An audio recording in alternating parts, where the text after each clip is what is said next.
Okay, right. Well, good morning, members, and welcome to the Skye and Raasay Area Committee.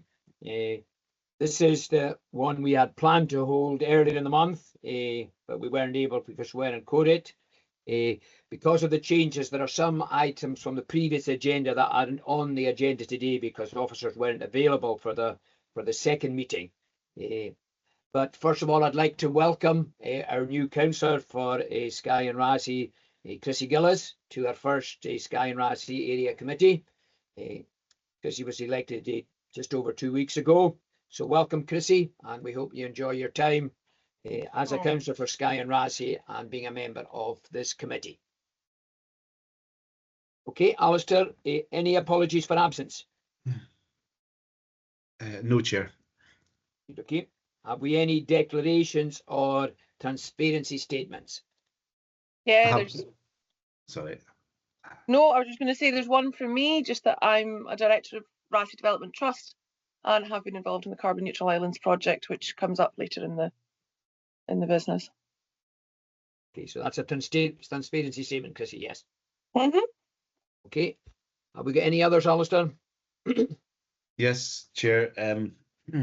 One from Councillor Miller. He's in relation, it's item 10, Uig Public Conveniences, and he's got a transparency statement as it's a family member works for the council.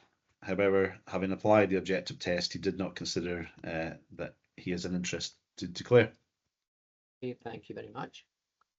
Okay, members, there may be some changes to the agenda or when we take items in the agenda for different things.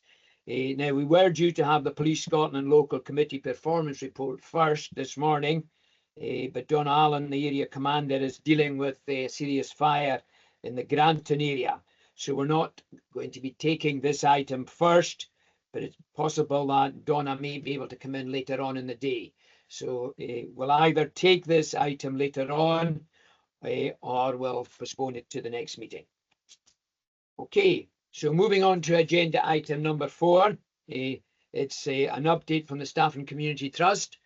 As members know, we've been inviting community groups along to area committees to give members updates of the work they're doing and to give members the chance to ask some questions. So I'm delighted to welcome Hugh Ross from Staff and Community Trust to today's meeting. So I'm just going to hand over to you, Hugh. Thank you, John. Good morning, everybody, and thank you for the invitation to speak to you today. I know you've got a full agenda, so I'll keep this as tight as I can. I'm just trying to share the presentation, Alistair, and I don't think I've got sharing. I'm not able to share the presentation, I don't think. Are you able to open that up for me? Have you sent the presentation on to officers, Hugh? I haven't, no, sorry. I thought I could just share it from this end. Alistair, you're on mute. Hello, Hugh. Yeah, you should be, everyone's got presenter, right? So you should be able to share it. You're right, Alistair. Sorry, I wasn't seeing it there. Okay, there we go. Can everybody see the screen okay? You can indeed. Yeah. So I'll go straight into it, folks. So the Staff and Trust has obviously been in existence for about 30 plus years now. Had a number of projects over that time. Things have been kind of ramped up in the last kind of 10 years with community empowerment, the right to buy, and the trust has kind of taken on quite a lot because the kind of climate's quite different for development trusts now. So we're doing a lot more now in the last 10 years, and the council's played a big kind of part for that because the council's been very supportive for all of our projects. But today I was going to use the opportunity to talk about the kind of harbour because the harbour is the kind of main kind of project we're working on at the moment, and we're basically right in the middle of it.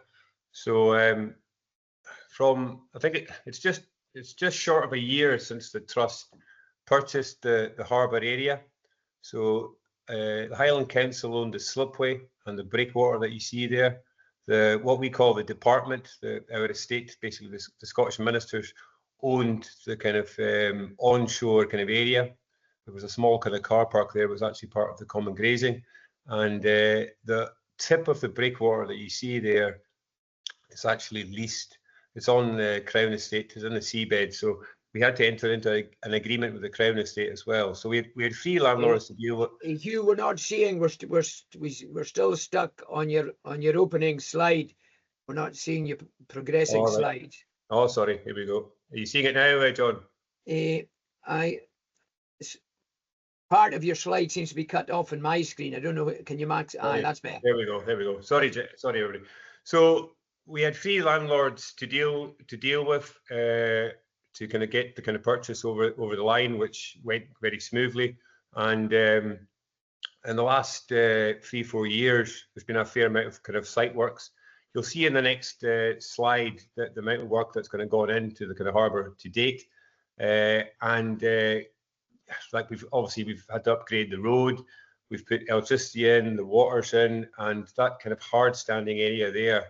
We were very fortunate to be able to open up Layout Quarry, which is about 6 miles south of the harbour.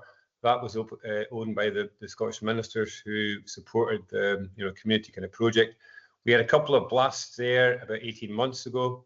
Got a lot of kind of big armour rock there that you can just see. If you see my arrow there, that armour rock is going around the kind of side of the kind of hard standing on the kind of east side. We were delighted with that, and the kind of hard standing was kind of key to everything really. The problems down at the harbour were always, the slipway hasn't got much of a gradient. It's very difficult to get boats in and out. There's no real depth of water there, and we're kind of tidal dependent. And our breakwater with the kind of storms that we're getting now doesn't offer the same protection that the boats kind of really need. But we've got an overall kind of master plan, which I'm going to kind of show you later on. But the trust made a conscious decision to try and concentrate on the onshore stuff first. And that's basically so we can generate a kind of revenue from all the different bits that will help us, progress the project. So we've got I'll show you the next slide. The 7 new work sheds were put up at the end of last year by a company from Maryborough. The kits came from Wales, Shufflebottom, who have supplied a lot of crofters and Skye and Staffin over the last few decades. And we've got businesses. We've got 3 leases signed to date, and we've got another couple to come in yet. We'll have a total of 6 businesses based there between the hard standing and the sheds. So we've got boat tour business who are also going to be doing training courses for sailors, a bike hire business, scallop diving, storage, Organic Sea Harvester renting one of the sheds from us. We've got Spores Gaelic who are going in there. They see Staffin as an ideal spot for them because they can kind of get out to the Western Isles as well and take kids over here out kind of kayaking or river walking activities, etc., etc. So we're still doing our site works at the moment. So the concrete floors have been poured, they're laid, and the aprons have. An Ire plant are down there at the moment doing the connecting up the services. So it's taking a bit longer than we expected, but we realise contractors have got a lot of work on at the moment. Electricity and water is there now. Broadband's been an issue for us. BT gave us an estimate of over £80,000 for that connection. So we went to the community-led local fund for support to try and put in a 4G transmitter and some satellite broadband. And we're also looking to start work. You can't see it there, but our new harbour facilities building will be going in just here. And that is McCall Joinery Floddigate that are doing that. So that was going to be a harbour manager office with toilets and showers, but we are wanting to kind of basically lease that out so we can maximise the revenue. Our harbour manager's also already got a small kind of site office there, which is kind of adequate at the moment. So just as a contrast, not trying to brag here, but this is where we were before. So that small area there was part of the common grazing, that was a kind of unofficial kind of car park. The problem we had in Staffin Slipway was that area there was basically being suffocated by motorhomes just descending on the slip, and you would have 9, 10, 11 parked along here, just restricting access to the slipway and the breakwater, and all the kind of unpleasant kind of add-ons with kind of camper vans were all kind of there. And we were, you know, the community were, you know, desperate to try and do something to make it back into a kind of working kind of harbour. So that on the right is 3 larger sheds there, 60 metres squared, the 4 smaller sheds, and there's our harbour manager office, Lachie Gillis's office just there. Storage containers there, which we kind of lease the ground, and also several kind of boats. So the boats, it's vital that we kind of generate kind of income down there, because, you know, we're not doing this because it's a nice thing to do. We need to support jobs and businesses down there, and we need to make money so we can run the whole operation. Just for context, our insurance costs are over £3,000. So we've got a hydraulic trailer and a telehandler down there, and this isn't a 10-ton boat, but we recently lifted a 10-ton boat down there, and that area there is where we are storing boats. So that's a service that we think that is kind of lacking in Skye at the moment. So we can lift boats in and out of the water, and say it's a boat that's broken its propeller, then they can go on shore and work on it without kind of any, you know, we've got the space down there to take them. And we can also take boats in for winter maintenance, which is what was happening over the winter time there, so they can, you know, paint their boats, do the kind of essential maintenance. So we're generating a revenue from that.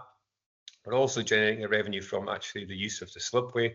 We've put in QR codes on our website and down at the slipway for boat and slipway use, for small kind of parking fees, for, you know, people storing their boats down there. So we're kind of heartened with the kind of response so far, because people were never really putting anything in down there. They weren't paying anything there. So we're having to kind of, you know, get it across to people that, you know, we need to make money from this to make this work, because we need to meet our costs, and we need to generate a surplus.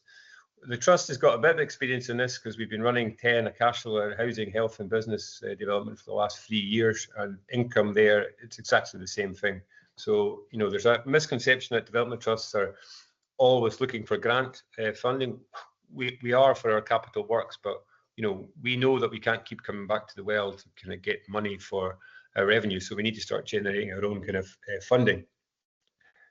This might be quite tricky for everybody to see, but I'll try and make it slightly larger.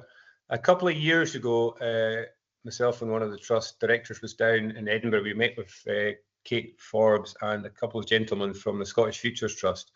We were explaining the project, and the advice that we got from them was to break the project down into sections, to make it into phases, to make it more achievable funding wise, but also, you know, we're a small kind of team here, you know, managing site works which are worth millions of pounds. We need to do it kind of piecemeal. So where we are at the moment, we've done 1 and 2, the harbour facilities building here. When that's built, that will be phase 1 and 2 complete. What we want to do is complete the rest of this hard standing. We've got a lot of the rock down there already from layout, and we don't need to do any more blasts up there. And we're hoping to get that kind of out to tender this summer, and have put an expression of interest into the RCGF, and we're also looking at other kind of capital pots. So we'd like to do that next year, all going well. We've got the planning for it. If we go out to tender, we've got kind of realistic costs for it, and we've got our permissions, and we're kind of ready to go. The year after that, or the couple of years after that, we're looking to build the first half of the breakwater. And then, you know, so on, you know, the second half of the breakwater, it's, you know, there's a few more stages to go before we get to the end point. We've got a new slipway that we're very keen to see, because that will give us a good steep kind of gradient. So that's kind of where we're looking to go. You know, some of the questions obviously we'll have, you know, we need to update our economic impact work. We had 14 FTEs kind of estimated in 2021. We think that could be more, and we're looking to do that over the kind of piece. So that's kind of where we are in the harbour, and happy to take any questions. The one thing I thought would be helpful for the ward members was to just touch on the nurses' cottage project. So just this picture shows you where the housing development is for the trust: 6 houses, health centre and 2 business premises. Part of the deal was always that the old GP clinic and staff in the nurses' cottage, the trust would purchase that from the NHS. That's been kind of bogged down and a difficulty over the kind of purchase with NHS Highland over the last few years. We're hopeful of getting a resolution to that with the help of the council through Alan Maguire and Helen Cameron, the housing team, hoping to get an interest-free loan to conclude that. And then we'd like to progress, you know, the kind of housing, kind of this project, because we think we can get 2, possibly 3 houses in this site. And, you know, we had 18 applications for the 2 houses that the trust owns at the main site. So the demand is, you know, as you know yourselves, the demand is there. And we think that, you know, we know that there's, you know, people desperate for housing and the accommodation in Stafford. School roll is good at the moment, but, you know, we need to keep that kind of going. So that's me at the moment, and happy to answer any questions anybody might have. Okay, thank you very much, Hugh. Again, I mean, that was really interesting. I mean, I've got a couple of questions and then members can come in again. So obviously organic sea harvest, their demise, shall we say, must have been had a huge impact on a lot of your aspirations. And you said that they're still renting a shed from you. Is that likely to continue? And again, my understanding is that they were also renting something up at your other site. And the second part of my question is that, you know, really ambitious what you've got the various phases planned, which I think is the way forward. But you did say you can't keep going to the well. So you've got 7 different phases there. So I suppose it's the income generation to support your ambitions. And if that doesn't really do that, you know, how confident are you that you'll get funding to support all the other phases? So we'll take all the questions, then we'll come back to you, Hugh. Drew, your hands up. Yeah, thank you. It's not really too many questions. I think just more comment really to say, you know, thank you for the presentation, Hugh. I think it's quite encouraging to see yourselves, as the other trusts around Skye as well and Raasay, doing so much to help their own communities rather than perhaps in the past relying on councils to provide everything. And we all know that councils are not in that position anymore to do the work they did maybe 20 years ago. So I think you've done a fantastic job down at the harbour, and that's to be encouraged. I hope that, you know, hopefully that you will get continued support to expand. On the housing thing, it's good to see your 6 houses there, and you know, we all know how difficult it is perhaps to deal with the NHS in other locations. I hope that you can get a resolution to that. And you know, I think for many, many years, people who wanted to live in Stafford were told, well, you'll never get a house there, but you can apply for a house in Portree. And not that we don't want people from Stafford in Portree, you can understand that, but it's a shame that everything was concentrated round about Portree. And it's good that you're going to develop that housing, another housing, a little section of housing in Stafford. And I hope that, you know, as time goes on, that you'll be able to maybe identify more land for housing up in Stafford, because you need the but for young people to work in the harbour, because your existing staff are not going to be there forever. So, you know, and I'm sure you all know that. So I just think it's fantastic what you're doing up there, and you know, for the time I'm left within this council, I hope that certainly if I can help on the housing side of things, then you know, I'd be more than delighted to do that, because in the past we had a long process to get your housing there that you have. And I hope that that will continue. But, you know, fantastic presentation and good luck for the future. Thank you. Okay, and Rudy, last questions from Rudy. Yeah, thanks, John. Thanks, Hugh. It's always really interesting to hear the work of the trust. And I agree with John, it would have been a big loss to the community when Organic Sea Harvest had to pack up, because I know that they contributed significantly through sort of rental of the units and whatnot. My question is, Hugh, from an economic development point of view, how are you finding the sort of partnership between sort of the council and HIE with sort of trying to stimulate economic growth in the area? Because, you know, as Drew said, the housing is obviously one part of unlocking that, the work that you're doing with the harbour. But I think, I'd be interested to know what your perspective is on how the other agencies are following in, sort of supporting that vision and making staff in a, sort of thriving community. Thank you. Okay, back to you, Hugh. Thank you, everybody, for your comments and questions. Yeah, OSH is obviously a big shock for us and very disappointing with it. The staff situation. Very good company to deal with. They're still leasing our units up at 10 Cashel. Long may that may continue, and they're taking on a shed down there. We're obviously a development trust, very supportive of businesses in our area, but we were very clear from the start. The harbour is a community harbour, and it's they're one of the kind of key users. So we'll work with whoever kind of if they're going to continue or whoever comes in their place. But we're obviously there to kind of support jobs and businesses. Funding, John, is it's a lot of development trusts in Skye. We're all fighting for the same slice of the pie. The one thing I would say is we've done very well, the trust, out of the Scottish Government, marine side and land fund, and the council's community empowerment kind of funding has been kind of vital as well. What we haven't had is UK government support of any real note, and it's not for the want of trying. We've gone to the UK Seafood Infrastructure Fund.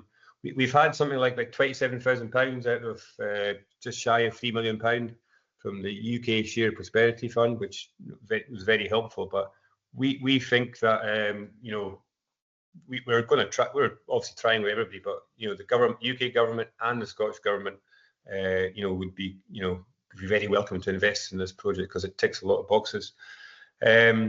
Yes, Drew, on housing, it was a long saga we had for the first housing, which wasn't really helped by objections from some of our kind of government quangos. We think we're in a better place now. We've established the development there. On top of the nurses' cottage, we're looking to put in, I think I put in a section of to the south of the current development, just along the road. We'd like to keep on building houses there because, as I say, the school roll is good at the moment, but we need to keep jobs. We need to lower the kind of average age of the community. And Rory, on the HIE and the council, we've got quite a good relationship with both. HIE partly fund this post, and they have done for a long time. They supported the business units over at the 10 Cashel, and the council was kind of involved as well. We had to get we had a very helpful loan that allowed us to start on site that John helped us with, and the housing department. And Drew was at the very first meeting a way back when we were trying to get the community to do the housing itself. So we've got a good relationship with both, and although I say we can't keep going to the well, we will keep badgering all the agencies to get it over the line. The kind of impact, the economic impact report, the new one that we'll do, the fresh one, will, I think, show a higher number of FTEs down there. But you can see it if you go down.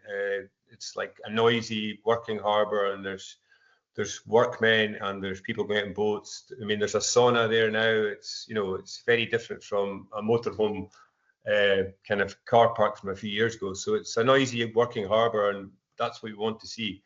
So we've got a lot of work ahead of us, but we've got a very capable manager, Lucky, down there, and we need. Obviously, we're looking to get more capital support, but we think we're in a good place because we've shown we've got a track record of getting things done. So we're not resting on our laurels, but we've still got plenty to do. But we think we can do it. Okay, Hugh, thank you very much indeed, and I'm sure that we will have you back, to give us updates as things progress. In terms of the sauna, I hope Lucky's not using it all the time, and other people get a chance to use the sauna. So. I think last time I was down, he was looking forward to the sauna coming, so I'll be paying a visit hopefully again, maybe over the summer. But I think we're all impressed by the progress you've made, by the ambition that you've got, and I think, as the other members have said, if we can help and support you, we'll continue to do so. So we thank you for your time, Hugh. Thank you. Sure members will be paying you a visit in the near future. Very welcome. Thank you. Okay, members, moving on to agenda number 5, the Housing Performance Report. And Margaret was very quick on the button there. So good morning, Margaret. Nice to see you. I think you can just give us a very brief introduction and then members can come back with questions. Okay, thank you. Good morning, everyone. So this morning you're asked to note the information we've provided relating to housing performance for the year from April 24. And I'm delighted this morning to be able to again present to you a solid performance by the Skye team. I'll run through the tables for you briefly. Table 1, although Q4 figures are slightly higher than Q3, we should note the significant decrease since the same quarter of 2023. Q4 is always a challenge due to the aftermath of Christmas and high utility costs at that time of year, but overall the rent patches are being managed very well. Table 2, we can translate those figures into percentage of annual rent due, and consequently 6.06% is significantly lower than the corresponding period last year. It's below the Scottish Housing Network benchmark figure of 6.7% and below the Highland wide figure of 6.82%. Table 3 gives us a further breakdown, and we can see that the majority of cases have balances below £500. Moving on to Table 4, that table shows us that the reduction in arrears has largely been achieved without the need to commence court action, which is pleasing. The priority for the Skye team remains early intervention and tenancy sustainment. Table 5, we move on to antisocial behaviour. That table indicates very low levels of serious and persistent ASB. Strong, robust tenancy management and a sound knowledge of the community we serve certainly contributes to that. Reporting on antisocial behaviour, that's not an exact science. You know, when does a neighbour dispute become an ASB case? So really the emphasis is on what I previously mentioned, robust tenancy management. Table 6, we're moving on to homelessness. This table reveals the number of households presenting as homeless. For Q4, there were 26 presentations, which equates to just under 9% of the Highland-wide presentations. We've got an additional housing options officer within the team, so perhaps additional options advice is contributing to a slightly lower figure than last year. However, I would be cautious of making too many assumptions. Table 7, we look at time spent in temporary accommodation, which is a Highland-wide figure, and the general trend is a reducing figure. Households are spending less time in temporary accommodation due to the strong focus on delivering permanent outcomes for local homeless households across Highlands. I believe our systems teams are looking at disaggregating these figures, so in future committee reports we may be able to have figures pertaining to our own areas as opposed to a Highland-wide figure. Table 8, of note, these figures still include Western Ross, Strathpeffer and Lochalsh. But Q1 reports going forward now will only show the statistics for Skye and Raasay. We can see that there are 83 households with open homeless applications, of which 89% have a one-bed need, so that's high. Lastly, Table 9 lets us see the number of applications of allocations to transfer non-homeless and homeless applicants. Based on housing need, we can see that homeless households have secured the majority of these allocations. We should also acknowledge that these applicants have a need to reside in the local area. At full council, it was agreed recently that the allocations policy will be reviewed in line with legislation.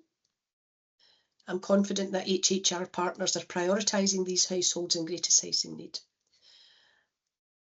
We certainly have to acknowledge the supply issues in Skye, of course. Of note, our allocations policy is an approved committee policy, and I'm happy to answer any questions you might have. Okay, thank you very much. I'm not seeing any hands up yet, so I'll maybe come in then. That somebody, other members think what questions they've got. So I'm glad that you've confirmed that in future we will get the number of homeless applications just for Skye, because as I say, having Skye, West Ross, Strathpeffer and Lochalsh doesn't really give us the information. No. So thanks for that. And you've also touched on the other point I was going to make round about the allocations policy, you know, and looking at 82% of all lets were to homeless households. And I think, as you are aware, there is concern in a lot of areas, and particularly, I would say, in places like Skye and Raasay, that we are always looking at the homeless, which is right, and absolutely we need to be supporting the homeless people. But there's also this concern that we're not focusing on providing housing for young people who have been born and brought up in the area, and who, because they don't declare themselves homeless, could be on the housing list for 20 years, 30 years, or whatever. And so, as you say, the review of the allocations policy is certainly something I am supportive of, and I think my colleagues are too. So I'll go to them, and I'll go to Drew first, and then Rory. Yes, thank you, Margaret, for the report. And yeah, it will be very welcome to get a more localized breakdown of some of the facts and figures there. Just what our chairman said a minute ago there, quite interesting. I met a young person for the first time yesterday who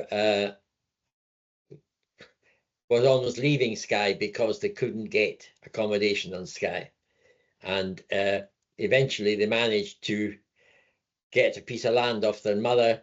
They managed to get some money together, and the father is building the house himself for them. So a very unfortunate situation that this person has been waiting.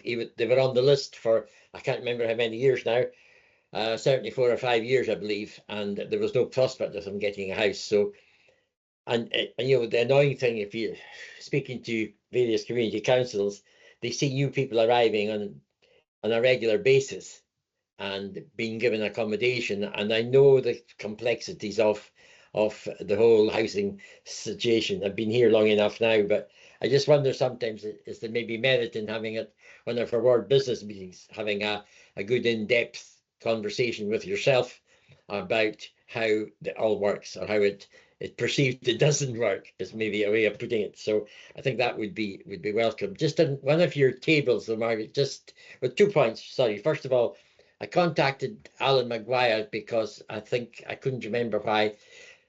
I just wanted to ask, given the council's policy of acquiring properties that maybe come on the private market for reprocessing into council houses for rent, affordable rent, social rent, there are 2 properties on Skye, in Portree, in fact, that just recently have come on the market. And I just contacted Alan, who passed it on to housing. I don't know whether it was to yourself or to one of your colleagues, the possibility perhaps of the council looking to acquire these properties. One could be turned into perhaps into a couple of flats, and the other is I think a 3-bedroomed house that might be suitable for a local family to be able to either move to Skye to work, because that's one of our problems facing us here, is providing accommodation, maybe mid-market even, for people coming to carry on their career or start a career on Skye, and they have a family and they can't get a property to stay, and they have to go away again. Also, it could be used maybe for NHS or somebody as a temporary home for people till they get established. The other thing was just on one of your tables about the rent arrears, and I know and congratulate the team for doing so well, but what regularly surprises me is those, I suppose, and just recently we had a letter from the local housing asking us, or intimating that they were to consider bankruptcy proceedings against a couple of tenants. And I just want, because the amount was considerable, and I know in one of your, I'm just trying to find the table as I'm talking there, your average is under 500, is it £500? And these were for thousands of pounds. And the last time it was, in fact, it was for 2 people living in the same property. And that sort of gave me some concern, though I hadn't noticed it at the time. And I just wonder, maybe you could give us a comment on the rent arrears, on the exceptional ones, perhaps, according to your report. But they seem to be able to go and earn, they seem to be able to go and raise thousands and thousands of pounds before severe action is taken against them. And then what happens? Does it all start all over again? So thank you for that. Okay, and I'll go to Rory, and then we'll come back to you, Margaret. Rory. Yeah, thanks, Sharon, thanks, Margaret, for the report. Similarly with Councillor Miller, table 1 of 6.2. I understand what you're saying, but the rent arrears are significantly lower than the similar quarter last year. But I would really like to see that sort of constant quarter and quarter and year on year improvement, because I think the direction of travel is positive overall. It is significantly reduced, and I think that goes to show the work of the team here on Skye. But I don't think we can ignore the fact that it did go up, and I appreciate what you've said, but I think we need to work at making sure there's quarter and quarter improvements, because as the chair and Councillor Miller said, people in Skye are desperate for housing, and I think we need to make sure we're getting all of the income in, because if we don't, then it compromises our ability as a local authority to provide affordable housing. So I think, similar to what Councillor Miller was saying actually about the, why people fall into arrears. Do you do any sort of work to look at, like, trends, like who's falling into arrears? Is there patterns among the tenants? Like, what sort of understanding do we have of the factors that cause people to go into rent arrears? Because I think if we better understand that, then we can put more support in place, early intervention, to make sure that doesn't happen. But I've got a couple of more points, if I can, and one's to do with table 3, and I think it's at 6.8 of the report. And it was similar to Councillor Miller talking about the bands. There's no benchmark against last year, so I think it'd be interesting to see for those bands as well how much the rent arrears are reducing by bands, because I know there is a lot of good work, and I did look back at the previous report, but it would just be quite helpful to have it in there. My next point is on antisocial behaviour.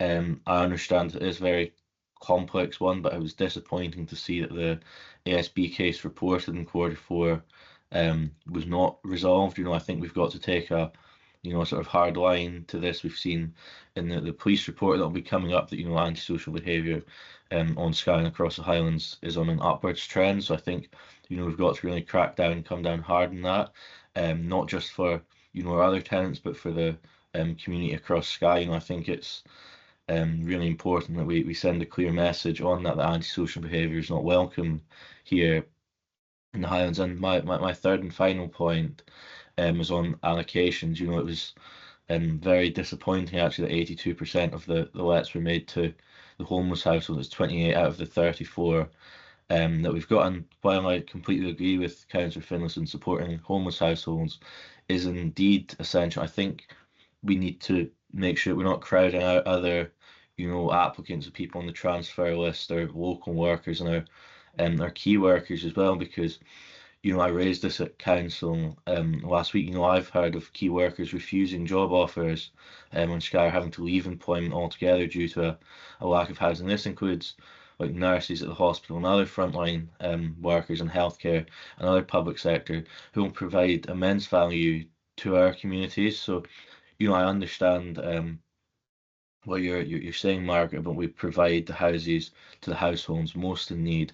But I think we've got to look at providing houses for the communities most in need, and making sure that there's that sort of connection between what our communities need and delivering the housing to fit that. So I'm glad that you mentioned the updated allocation policy, and I just wonder if you've got a timeline for when that's likely to come out to committee for members to see, because that's obviously a big piece of work, and I think we're all in sort of agreement that we need to see this coming forward, because the status quo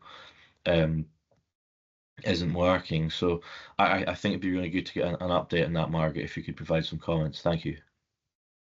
Okay, Margaret, a few questions and a few observations there, so back to you. Yeah, thank you for that. I'll just answer both of you at the same time, if that's okay, because there's a bit of crossover there. With regard to buying properties back, Alan Maguire will have passed to the housing development team, and they take a look at them. They take a look at the feasibility. They come to us. We ask the maintenance officer to go out and do an inspection, and then we'll all together make a decision on whether to purchase. And we are purchasing the odd property, without a doubt we are. So Alan will have gone straight to Helen Cameron's team, who in turn, when they're ready, will come to us, and we can look to see if these properties would be a wise purchase. So that does happen.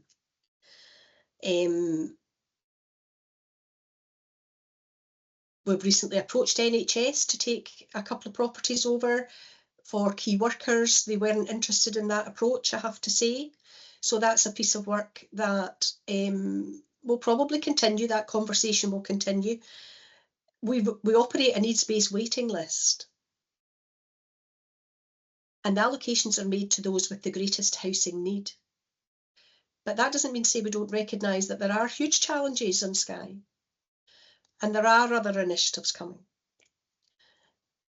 We'll start with the review of the allocations policy. I don't have a date for you on that. I would imagine it will probably, well, it will go to one of the Housing and Property Committees. I'll need to come back to you with a date and a timescale on that, Councillor Stewart. Arrears disaggregated into bands. We're certainly keen that these reports are more meaningful to you, and I think we've improved them hugely over the last wee while. So I can take that suggestion forward if you think that that would be of interest. Yes, we will continue to work hard at the rent arrears, but there's only so much you can squeeze. So I would be very reluctant to sit here and say to you that there will be another huge reduction. We will continue to work very, very hard. We continue to, I mean, we're in the business of keeping people in their homes. We're not in the business of going for eviction. We'll continue to support them to the support agencies and the money advice agencies. And it is all very much about early intervention for us. Councillor Miller, yes, we will go to court if rent remains unpaid, without a shadow of a doubt. But the amount of work is considerable that goes into trying to support these tenants before we take the very serious decision of progressing to court. We have very, very few evictions, thankfully, and that's the way we want it to remain. You ask what happens after that. We absolutely have a duty to then offer that household a housing option service, which they may or may not choose to engage with, because they are effectively homeless if we've evicted them, unless they've managed to find another alternative. So, yes, they come back to us on some occasions. I think that's it. Is it? Antisocial behaviour? Yeah, we have to remember that antisocial behaviour isn't criminal behaviour. There's a difference. Again, it's an early intervention approach. Neighbours will continue to fall out with each other. That's what happens. But as a housing team, we're committed to playing as big a part in the local community as we can to control antisocial behaviour. And that means working with Police Scotland and other agencies, and we'll continue to do that. I'm happy to come to a ward business meeting if you would like any of this data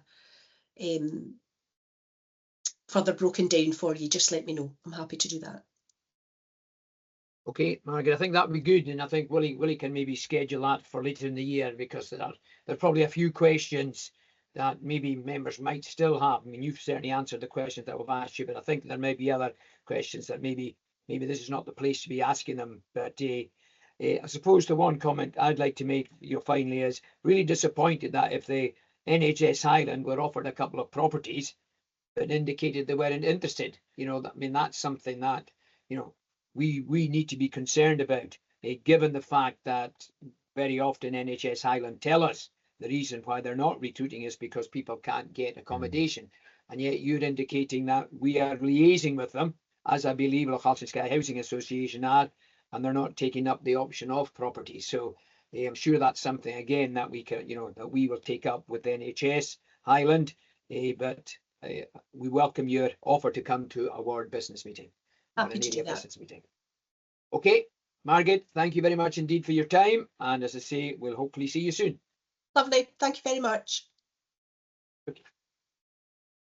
Okay, members, moving on to item 6, and it's the public sector co-location. So we're going to get a presentation on how things are going there. We do know that everyone from Tyne of Skye has been decanted, and now we're looking to hopefully get an update on when we get in there with the bulldozers, the diggers and the sledgehammers. So Robert is with us, and are you on your own, Robert, or Sarah Fraser with you, or are you solo today? Sarah's here as well. Pardon me, Sarah's here. Okay. Yep, with the presentation. Okay, well, welcome to Sarah and Robert. And I believe you've got a presentation for us. Is that right, Sarah? Robert? Yeah, and Robert's going to do the first couple of slides, I think, and then I'll take over.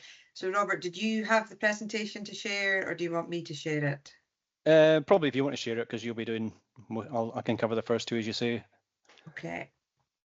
Yeah. So Scott Darlgarno prepared a couple of slides. He's not available today. He was going to come to the date of the original meeting, so he just wanted to put a bit of context around what his team are doing around strategic asset management. Scott's the service lead for that now. So I'll cover those two slides as best I can in his absence.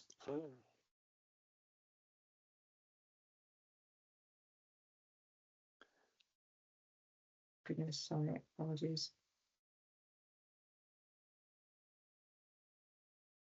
Okay. That's good.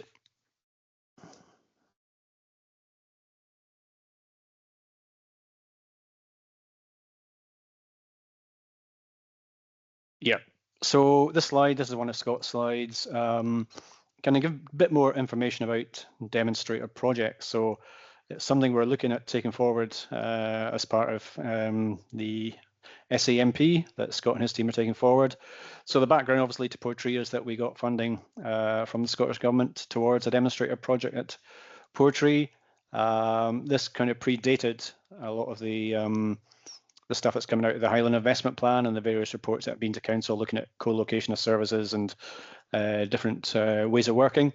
But it actually ties in quite nicely with what we are looking to achieve through the Highland Investment Plan in terms of offices, depots, and obviously community pods, largely built around schools. So Scott is leading on the Strategic Asset Management Plan work stream. There's also the future operating model that's been taken forward by a separate team within the council, and then the customer experience model. But it shows how it all ties together. And I think the asset management plan that Scott and his team are pulling together is going to set a lot of the context for how that goes forward in future, pulling together these various strategies and approaches and how that really works. We've also got the Highland Property Partnership, which has been set up. So that's an officer group chaired by Finlay MacDonald, but that's with national, local public sector partners. So looking at the Highlands as a whole, but also focusing in on specific areas where we've maybe got the likes of the Portree demonstrator, some of the community pods as well that we're taking forward. Dingwall and Thurso have been the subject of reports to the full council, where we are working with those public sector partners to see what could be co-located as part of a community pod. So thanks, Sarah. Can we move on to the next one, please? And yeah, just a map showing just some of the activity that's going on across the Highlands. You can see Portree is obviously in there as one of the demonstrator projects. Also Broadford, again, it's largely a new school and it predates the Highland Investment Plan approach, but quite a few years ago we did sit down with all the public sector partners and community groups in the area to look at what the opportunities were for co-location. So it very much followed a similar process to what we're adopting now for the Highland Investment Plan. So we've obviously got the service point and the library moving into the new community point of delivery, but also we've worked very closely with the community there about what they can do with their facilities, the village hall and the sports facilities. So I think it's a good example of partnership working. I say it does predate the Highland Investment Plan, but it very neatly ties into what's been taken forward. And again, just looking at that map, we've got Thurso identified there and Dingwall, two of the community pods that we're working on, two major investment projects, again, following that approach of maximising co-location opportunities and speaking to partners, community groups as well. Another key partner in all this is High Life Highland as well. Been working with them on Broadford and other locations. So it's a good approach, and the strategic asset management plan is going to be a key element of this going forward as well. So I'm sure Scott will be giving more updates in future as these things develop. So thanks, Sarah. I'll hand back to you now. Okay, so yes, I'm just going to talk you through. I think some of you have already seen some of this, but for those that have not, this is the what hopefully the end product is going to be. So the renovated and upgraded existing Tina Skier buildings. That's just a visual from our external design team. So yeah, the kind of summary of the project overview and outcomes. So it's the redevelopment of the Highland Council Tynesgear office in Portree to provide a public services hub. It's going to offer a wide range of project benefits, social, economic and physical, modernising the main location for public services in Skye and Raasay, decarbonisation benefits, reducing maintenance requirements, and the key learning outcomes that we're going to be demonstrating large-scale public sector collaboration in and for small places. So some of the strategic approach and key outcomes are we're going to be providing a wind and watertight building. We're going to be improving the maintenance, access and security arrangements, improving the energy performance of the building and improving the quality of space within the buildings. So the current, this is a sheet showing the, the location in Portree, the history of the site, dates back to, it goes back, it's got a long history, a local history, so we're trying to keep reference to that. This is the existing building, which kind of as it stands at the moment. We've got proposed co-locators, so they're identified there. The next slide is showing the project team, so it's Highland Council's the sponsor, the manager, the quantity surveyor, employer's agent, and then we've got a principal contractor, Compass, who are taking the project forward with a design and build contract. They've got their own principal designer and local architects, Rural Design, MEP, Harley Haddo, and Inverness-based civil and structural engineer. So the space requirements that have been identified are that it's going to provide office accommodation for the equivalent of 38 full-time staff. It's going to have a new service point, reception, office space and interview rooms, registry office and ceremony room, and an increase in meeting room facilities. For our co-locator organisations, you can see the summary table here, but there's a number of desks for HIE, Nature Scot, Skills Development Scotland, Visit Scotland, RSPB, CAB, Skye and Raasay Council for Voluntary Organisations, and the Portree Amateur Dramatic Society are also going to have a dedicated space within there. So the anticipated programme, the temporary relocation works are complete. The internal soft strip of the building is due to start soon, and following that the main contract will start, which should take around 40 weeks. And the refurbishment of the annex building will follow on from the main refurb works. Planning permission has been granted. We've also got our demolition warrant in place, and the building warrant application was submitted on the 4th of April. We've responded to various observations, and we hope to get that any day now, which will allow the main works to start. Just a couple of slides just showing, obviously, as you'll be aware, the service point has been moved out into what was the adjacent retail unit, and operating. The Justice Services team, housing team and licensing team have been relocated into temporary cabins up here, and the social work team are currently working out of the King's House office. So the proposed site plan, so it is a tight, so these are the sort of proposed drawings. It is quite a constrained site, so we're looking to create a new disabled parking bay, some additional parking spaces here, and a small courtyard to the rear of the building. The internal floor plans, the building's being stripped back to effectively a shell and remodelled internally. We're sort of completely remodelling the rear drill hall, and the existing armoury building is kind of being repurposed. So coming in off into the main existing entrance, there'll be an interview room and service point with a new open plan co-locator hub on the ground floor, and ceremony lobby room and registrar's office to the rear. We're retaining the kind of toilet area to the front of the armoury, and meeting rooms on the ground floor. There's going to be a new stair which takes us up to the first floor, where there's going to be the Highland Council kind of hot desking area, meeting rooms, revenue, housing, welfare, and then up onto the second floor there's going to be sort of some more cellular spaces for social work and criminal justice. This drawing here is just showing just with a key clearly where the co-locators will be going.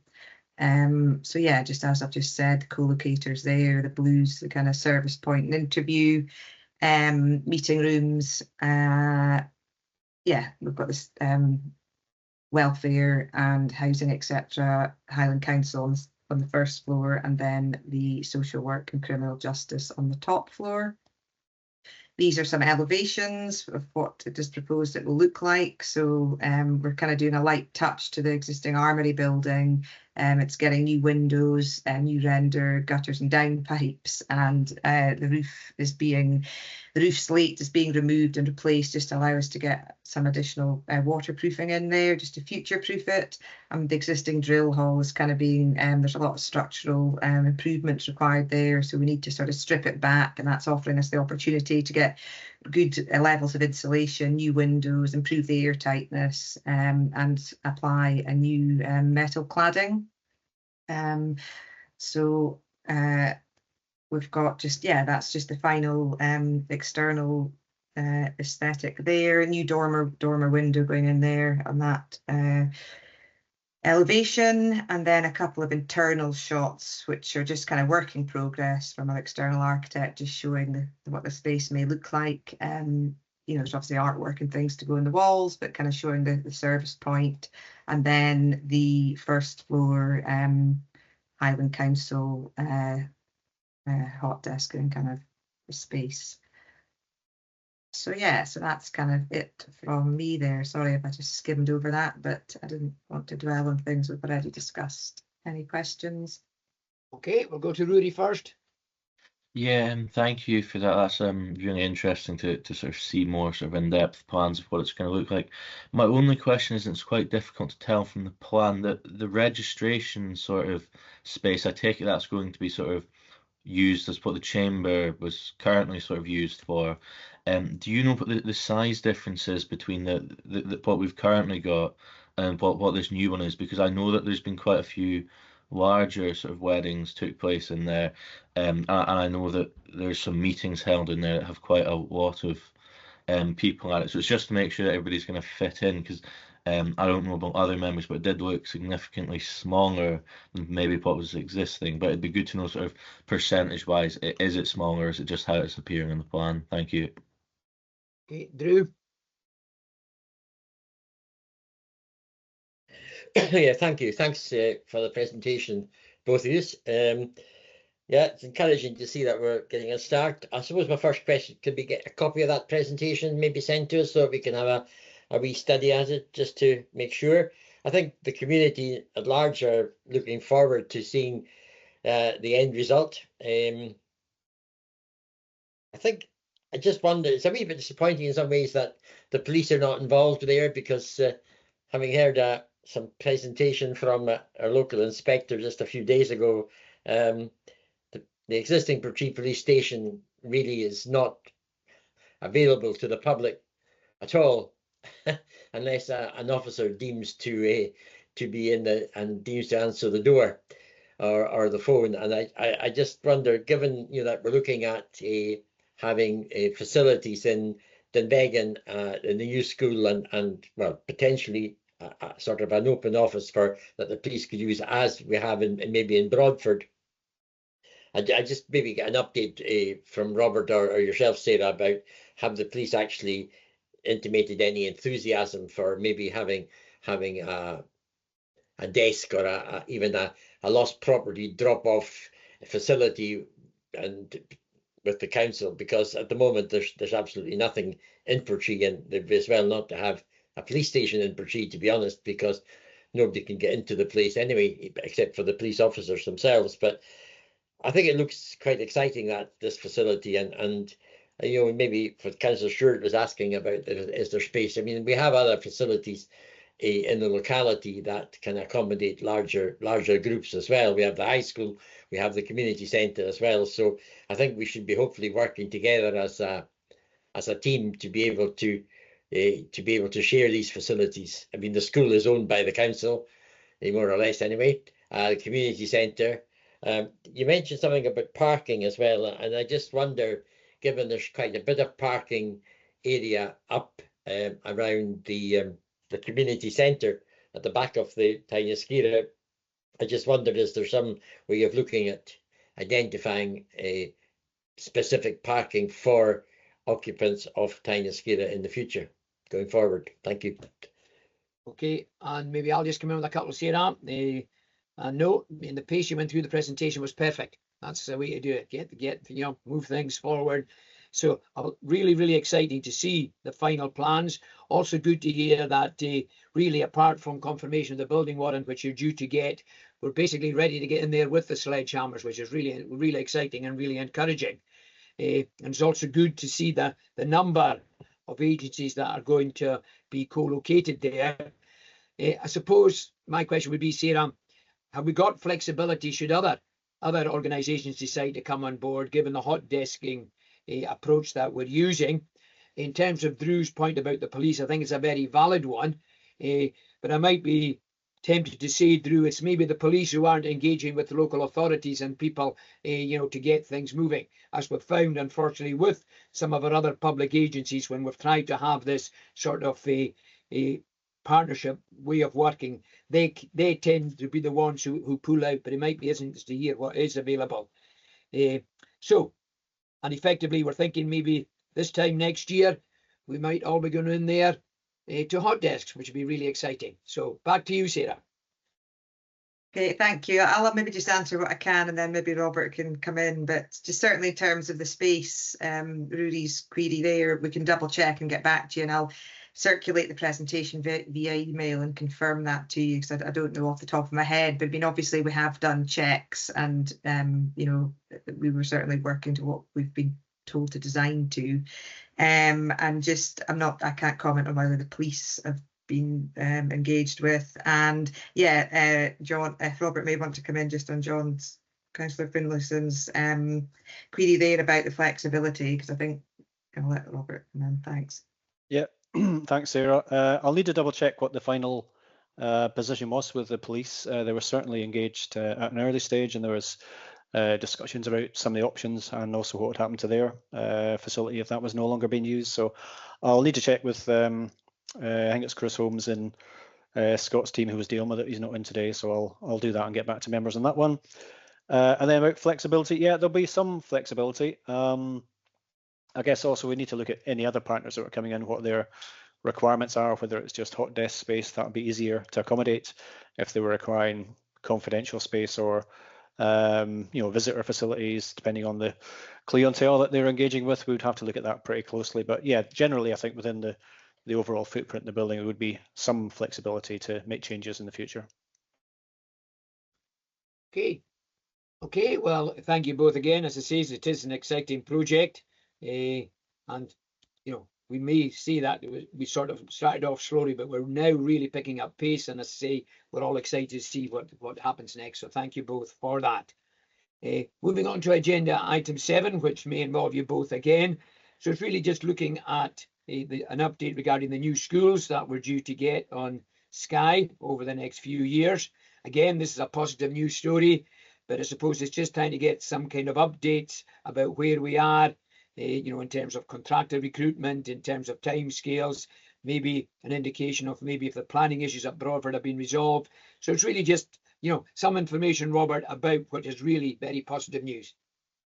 Thank you. Yes, I'll start with Broadford. So we have tenders back. We've gone through a 2-stage process for Broadford, which is slightly different from what we normally do. So we've gone out to the market. We have in the past used direct appointments through framework contracts, which are appropriate in some instances. I think it worked quite well in Tyne Skewer, for example, getting Compass involved, going through that design process with them, and the options as well around the building about where we invest, what we keep. For the new builds, we decided to go to the market this time. The design is not fully complete, but it is largely complete. We went out to tender based on the elements that were completely complete and designed and fully detailed, and we got tenders back on that basis with sums to cover some of the other work packages, which are being worked through and finalised with the design team at the moment. So the first stage is really getting the contractor on board, and then they would come on board and finalise the remaining work packages. So the initial position that we find ourselves in, the tendering process has been quite favourable. I think the tender that we've got is within the budget figure that we were aiming for, which is good news. It's always a bit of a concern, particularly in the market at the current time with the various pressures that we're facing, and also in some locations where it's maybe more challenging to get main contractors interested. So we had good response. We got 4 tenders back, all from contractors who've got a base in the Highlands. So that was encouraging.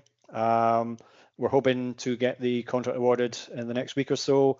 The council meeting that took place last week set out the governance process around major projects in terms of procurement and contract awards. So there's a new procurement approval board that all contract awards have to go to, and that meeting I think is in the process of being set up. So hopefully we'll have something further to report to members after that takes place.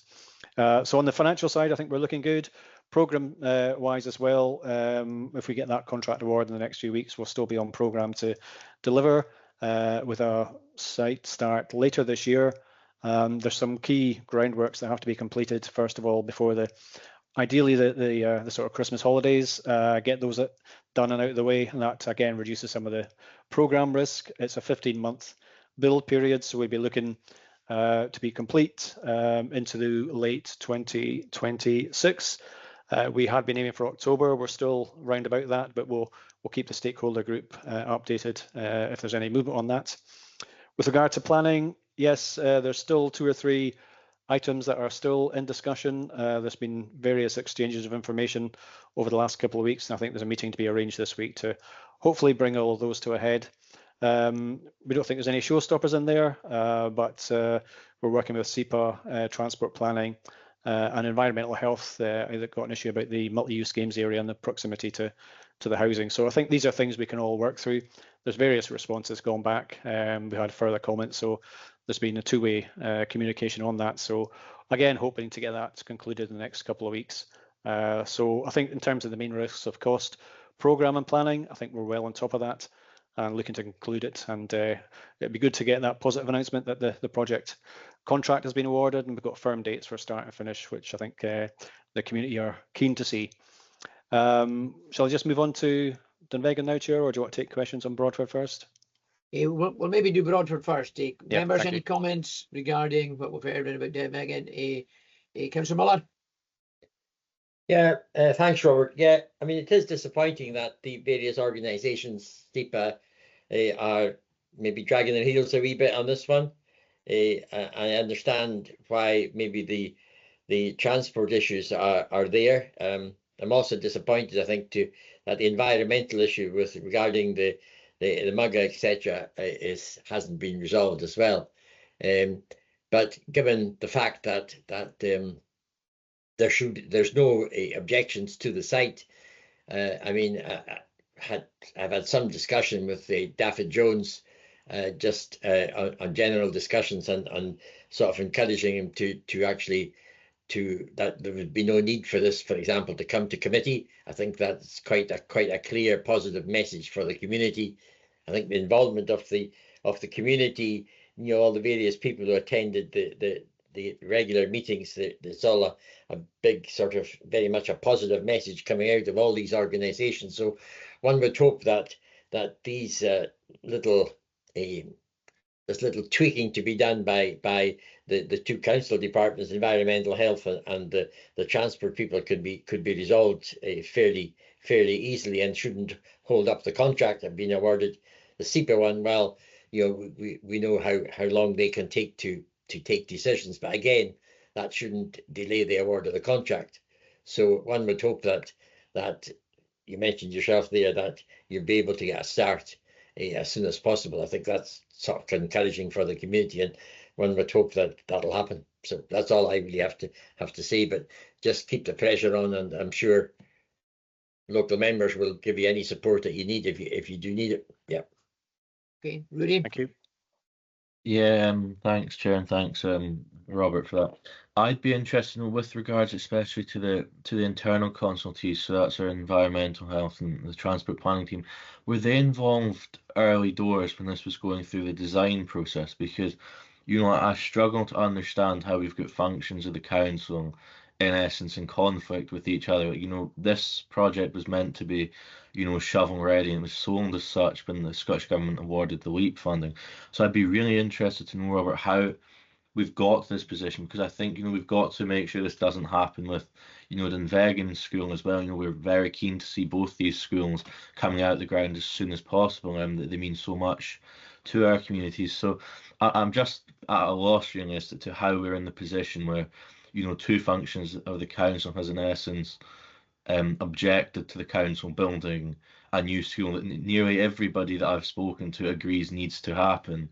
And to be honest, it needs to have happened yesterday. So I just really am keen to avoid the same thing for Dunvegan. So I'd appreciate if you could give a whistle-stop tour of how we got to this position, and sort of a lessons learned approach for how we're going to make sure it doesn't happen again. Thank you. Okay, thanks, Rudy. Back to you, Robert. Yeah, thanks for that. And no, you're absolutely right. I think, if there's any lessons to be learned for future projects, including Dunvegan, then we'll certainly take those on board. I think the process we've gone through is the same as we have done for all projects, where there's engagement prior to the application going in, particularly for major projects as well, to flush out a lot of the issues. There's always going to be things such as the ones that we're still looking at that maybe come out once the planning application's gone in and the various bodies have had a time to do a more detailed assessment. I mean, I would agree it is frustrating that it's taken so long, but yeah, I think we do look at that, and I know that everybody's busy and there's resource challenges, but between us, I think we need to look at how we can improve in that going forward. I think the key thing is, though, that as Councillor Miller said, there's no objections from the community, so we have worked very closely with them through the stakeholder group, and I think their support is certainly appreciated. But yes, we can have a more detailed look at this, and then, as you say, we'll identify any lessons that need to be learned going forward. Okay, Robert, thank you. I mean, I think obviously the positive is that we're in budget. We're hoping, sorry, to award the contract within the next week, and I think it's important that we get an announcement and local members know when that is done and who the major contractor is. And I suppose we're all really keen, as Rudy said, to get spades in the ground. And I think if you've indicated we need to learn a lesson from this project, so that we don't have basically ourselves maybe halting the progress of something that we're moving forward. Okay, I'll leave the last word in Broadford to Drew, and then we'll move on to Dunvegan. Drew. Yeah, I mean, just to clarify, I think the wording by Rudy there about the departments objecting, they're not objecting as far as I understand. What they're trying to do is to make sure that when when the permission is granted, that things are legal and not harming the community. And I know the sound, for example, the environmental health round at the pitch is something that will be resolved fairly simply, I understand. And the transport organisation, they just need to make sure that things are actually right. So there's no formal objections. There's just, it's a form of, I suppose it's a type of words that is being used, but it's all these things the boxes have to be ticked, and they have to be done properly. Otherwise, people will then come up with reasons why things are not right. So we have to get it right from the start. And that's my understanding. It's not formal objections. It's just a matter of getting things correct. Okay, Rudy, do you want to come back and arm wrestle about getting things correct quickly? It is absolutely, and I completely agree that we need to make sure things are done correct, and that's part of my contribution was saying to Robert that we need to make sure these things are done right from day one, and that's why I think the early engagement is so important. I'm reassured to hear from Robert that is the case, but it's just to say to Councillor Miller, if you check the planning portal, you'll see in both the memorandums from Transport Planning and Environmental Health that they're both clearly labelled as objection comments. So it's just to sort of clarify that point, but I'll leave it there. We'll pick this up another day, no doubt. Thank you, Chair. Okay, thank you. Okay, so let's focus on the positives. Strong engagement with the community. We're on the right track. Good budget. And we're going to award the contract. And as I say, lessons need to be learned, Rudy. I think we all agree to that. So thank you very much. Robert, we'll move on to Dunvegan now. Thank you. Yeah, I'll give you an update on the various elements of that. Hopefully the planning process at Dunvegan will be a bit more straightforward. So the application that's gone in, previously there was the master plan that was approved in principle. So the application that's gone in is really an application for approval of matters specified in the conditions for that previous decision notice. So again, there's a similar process, exchanging information with the various council teams, but a lot of these things have been resolved already in the master plan. So as I say, optimistic that that will be a slightly more straightforward process to get to a conclusion on the planning application. The design is progressing. It's a very similar design to Broadford in terms of layout. So what we've developed is effectively a standard, what we call a single stream primary school, which is up to 8 classrooms. So quite a number of the schools that we're looking at across the Highlands will fit that template. Bewley is the next one, for example. So Broadford, then Dunvegan, then Bewley, and then any others that come forward in future years are going to be very much based on this template. It's also in terms of the environmental and energy efficiency measures, it's a passive house standard design. And also we're looking at net zero as well. So I think it's quite a good initiative that we've been taking forward there to come up with this standard template. And I know that other local authorities are expressing an interest in it for schools that they've got where they've got similar designs. And it's something we will be rolling out to the rest of our Highland investment plan, looking at larger primary schools. So maybe a 2-stream school, which would be 16 classrooms, probably 2-storey. But I think Broadford, Dunvegan and Bewley are all very similar, quite straightforward single-storey buildings. But it's a good template design. It's something that can be adapted going forward. It also fits the Highland investment plan in terms of the community facilities or co-location. So Broadford, for example, has the service point in the library. Dunvegan doesn't, but in other locations we can take that template and adapt it as we need. So that's progressing well. No major concerns over design. The access road obviously has made a big difference there as well, and I think that's kind of evidence that, you know, of the commitment to Dunvegan, that project's, I think, virtually complete now. Quite a major investment by the council as well. So yes, looking forward to the rest of the project following. The time lag between Broadford and Dunvegan is going to be roughly 6 months. Again, we've been engaging with the contractors about how that might be delivered, whatever the procurement routes. We had thought maybe 3 to 4 months, but I think given the nature of the building and the opportunities there, we're talking about roughly a 6-month gap between the two. But again, looking back at the report that was approved in March, looking at the timelines, we were looking to have Dunvegan up and running and operational just prior to the summer holiday period in 2027, and we're still on course for that. So that's progressing well. And decision on procurement will be again made by the commissioning board that I mentioned earlier. That's set out in the report that went to council just last week. So again, there'll be a decision on procurement that comes out of that as to how we're going to procure it and what contractor will be appointed to do that. So happy to take any questions on Dunvegan, but again, no major concerns at this stage. Okay, I'll maybe come in this time, Robert, again, and thank you very much. You and I were right in the beginning when we started developing this master plan approach. So we have indeed moved forward, and I think, as you've suggested, the enabling works in the road, what a difference that has made. And that should hopefully facilitate the development of the housing as well on the site. And like Broadford, we've also got strong engagement with the community round about their sports pitch ambitions. And as you said, I think it's what happens in terms of procurement will be really interesting. But I'm sure that consideration will be given to the fact that we're having 2 schools built in Skye, so there may be benefits from one contractor if that's the way we decide to go. But again, really pleased to hear of the positive progress we've made. The planning's in, and we're thinking it's going to be straightforward, which is certainly joy to my ears, and I'm sure joy to Councillor Stewart's ears as well. So I'll go to Drew first. Well, indeed, we have to make sure his ears are comfortable. I think, yeah, I was over there yesterday, in fact, and I mean, just the road itself, I mean, what a difference it makes to that area. It just looks as if something's actually going to happen. You know, whereas the old road going up to the school, it was just a tarmac road, but it had no impact. This is a huge visual impact, and the community council are obviously fully behind us. The Dunvegan Trust is fully behind us, the whole idea. So the only, I suppose, the concern would be, and maybe Robert, you can get involved with the Safer Routes to School people, is about the speeding going around about the access to the road going up to the school. I mean, I know there's an existing sort of a flashing thing at the moment, but there is genuine concern about the whole of Dunvegan, the number of people speeding, and maybe bring it up with the police later on if they turn up today. But I think it's something that we need to try and encourage, because that road, even going up to the school, it has all the safety measures in it.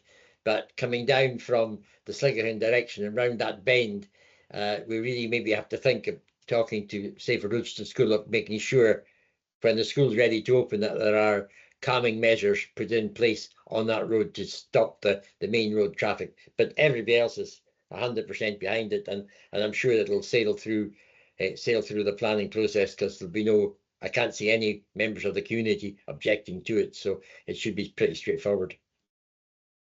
Okay, thank you, Drew. Robert, if I remember correctly, we've already had sort of engagement with Safer Routes to School, way back, and I think as Drew says, we do need to make sure that they're involved in things as they move forward. So, and I'm sure the school themselves, will have their own active travel group of young people who will also be feeding into that dialogue. But yeah, good point, Drew. Rudy. Yeah, thanks, John. And that is good news, as you often say, and I am reassured by the comments by Robert. So it is indeed good news, and I look forward to seeing this progress at pace. So that'll be good. Thank you. Okay. Convinced Rudy that good news is a good thing. So that's made my day, Rudy. Thank you very much. Okay, Robert and Sarah, thank you very much. That's 2 items of good news for the island. And as we've agreed, lessons have been learned, and it's now upwards and onwards. So thank you both very much for attending today. Okay, thank you. Bye now. Okay, moving on to item 8, community regeneration funding. And Fiona, you're just going to give us a wee update on some additional funding, and we're here to homologate the decision that we take about this project. So over to you, Fiona. Thank you, Chair. Yep, good morning. So I'll keep this quite brief. I think members are all aware that the Broadford toilets were having some issues around their payment and access system, which was threatening their ongoing sustainability. So there was an urgent need to get that work done, and ideally before the summer, so that they could capitalise on the increased visitors coming over that period. So after discussions with members back in March, we approved an award of £14,291.56 out of the Community Regeneration Fund to allow that work to be taken forward. And that's out of available funding that you have at the moment of around 777,000. So there were no resource issues in approving that or awarding that, but we're bringing that now to committee for a formal decision. I'm happy to answer any questions. Okay, thank you, Fiona. I think it's unlikely we'll have questions. Members, we're just asked to agree by homologation the council investing that 14,291 for the Broadford toilets, a project that we have supported all along. Are we happy to do that, members? Yeah, agreed. Okay, Fiona, you get off lightly, so thank you very much, though, for bringing the report. Thank you. Okay, members, we're moving on to the active travel post review, and we've got David Swanson with us today, who's going to give us an overview of the aims of the post, give us an update on the budget, and we're going to agree the programme of work. So over to you, David.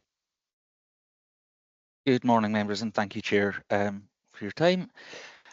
Yeah, conscious, obviously, we've circulated a report already. I don't want to restate every part of that, but just to give you a quick overview, really, of the key points that we're asking of you today. So starting with the first one, obviously, to note the overview and aims of the post. So this is a new post with an aim and ambition to progress any active and sustainable transport projects across Skye and Raasay. And really initially taking as our lead on that the kind of 3 documents that were identified as providing some key actions there. So those would be the Portree Active Travel Master Plan, the Portree Active Travel Master Plan, the Skye and Raasay Futures report, and then the Integrated Travel Action Plan for Skye as well. The role will also look to provide a coordinating role for active and sustainable travel infrastructure projects through the Skye and Raasay futures, and we'll also look to work closely with partner organisations such as Hightrans as the Regional Transport Partnership, but also to work with relevant community organisations both to advance existing projects and to identify any new potential opportunities there. And I suppose I would highlight to members there, we did make mention in the report of the Skye Active Travel Forum. A first meeting of that body has been held, and the hope is that we will actually formalise that for proper terms of reference, and that will then act as an opportunity to bring all the community groups together, really to provide some kind of strategic discussion and overview there. Moving forward to the budget allocated, ask members to note that of the Highland Council's own active travel budget, £100,000 has been earmarked towards works on Skye. Obviously, the hope there is to use that strategically, particularly where there are opportunities to unlock additional investment through, for example, Scottish Government funds. We would look to use that essentially as match funding to unlock additional funding. And there's also hope that we'll be able to identify through the course of the year some additional funding streams, for example, through developer contributions. Again, I would note here that with regards to a couple of Scottish Government funds, these being some of the Active Travel Infrastructure Fund and also the Ian Findlay Path Fund, we're still awaiting confirmation of budget allocated towards those two funds. So there is a hope that we'll be able to unlock some additional funding through those. Looking at the proposed programme of work, there are a whole range of things which we've put forward as sort of possible deliverables over the course of the year. I suppose I would caveat at this stage, a number of the costs which were identified against these pieces are from slightly older reports. They're a few years back now, so some of this would be subject to going out and getting, more modern, up-to-date cost estimates. However, we've looked at the Portree Active Travel Master Plan. What we've done essentially is rescored the 15 projects that identified in a kind of priority deliverability matrix, so taking into account the budget that's actually been allocated, looking at what was identified as high priority within the original report, and then essentially scoring, what is both a high priority and actually do we think would be deliverable within the budget. So there are 5 possible actions within that. Other projects include the Skye Cycleway and Network. We're working closely with Hightrans on that. They have put forward 2 pieces for active travel infrastructure funding, those being the initial portion of the Skye Cycleway, Callac and Broadford, and also the Edinburgh Village to Campsite section. As I say, we're awaiting confirmation of ATIF funding there, but what we have agreed is that we will provide project management support to both of those projects if they're successful. So that will bring them under, if you like, the same strategic overview as the rest of the active travel works happening on Skye. Ian Findlay Path Fund, there are 3 projects potentially deliverable through that. The report notes the Old Slate Road, but I suppose I would also mention to members that we're in communication with the team working on the Mall Road project, which looks like it would have strong potential to be deliverable within the coming year. And then Edinburgh again is within that Ian Findlay Path Fund pipeline. Again, unfortunately, we are awaiting confirmation from Transport Scotland that they will be funding that particular fund. But the hope is that as soon as they confirm that, we will be in a position to move forward on some of these projects. And then finally, the Integrated Transport Action Plan for Skye. What we've noted here is that didn't really put any prioritisation of the actions identified, and it didn't identify any costs towards any of these either. That, as you can imagine, has made it slightly difficult for us at this stage to assess how or what we might deliver through that. But really, there's 4 key things that I've said we'll move forward within that. One being to engage with colleagues in public transport to look at better integration between public transport and active travel. The second being to identify any opportunities for cycle storage or parking at key interchanges. And I would note that I have colleagues within our active travel team who are actually currently reviewing all of the active travel master plans across Highland with a view to identifying opportunities for this and to bidding for funding to deliver it. Identifying any opportunities or challenges that might be around expansion of regional cycle hire schemes, with there being a desire to expand cycle hire. And finally, engaging with colleagues within the sustainable transport team who are working on mobility hubs. Again, members will note that within the Portree Active Travel Master Plan, there was a Portree mobility hub identified. These are pieces of work that are being taken forward elsewhere in Highland at the moment, and I think there's a really good opportunity to learn from those pieces what some of the best practice and challenges might be. And then the final piece, members are asked to agree to support efforts to secure any additional funding towards active travel. I guess I would say there is no specific action being asked of members at this time. It's really just, obviously, if we are seeking to make bids into, for example, Scottish Government funds, it would be helpful to have, active support from members on those. I hope that's helpful. That's really just a quick overview of what was in the report. Happy to provide any clarification or take any questions. Okay, we'll go to you first, Drew. Okay, well, thanks, David, for the report, and I'm glad to see that you've been working extremely hard in your short time with us, and I hope that will continue, and we'll see lots of developments. Maybe just for today, maybe just concentrate a little bit on the Portree plan that you have on page 27.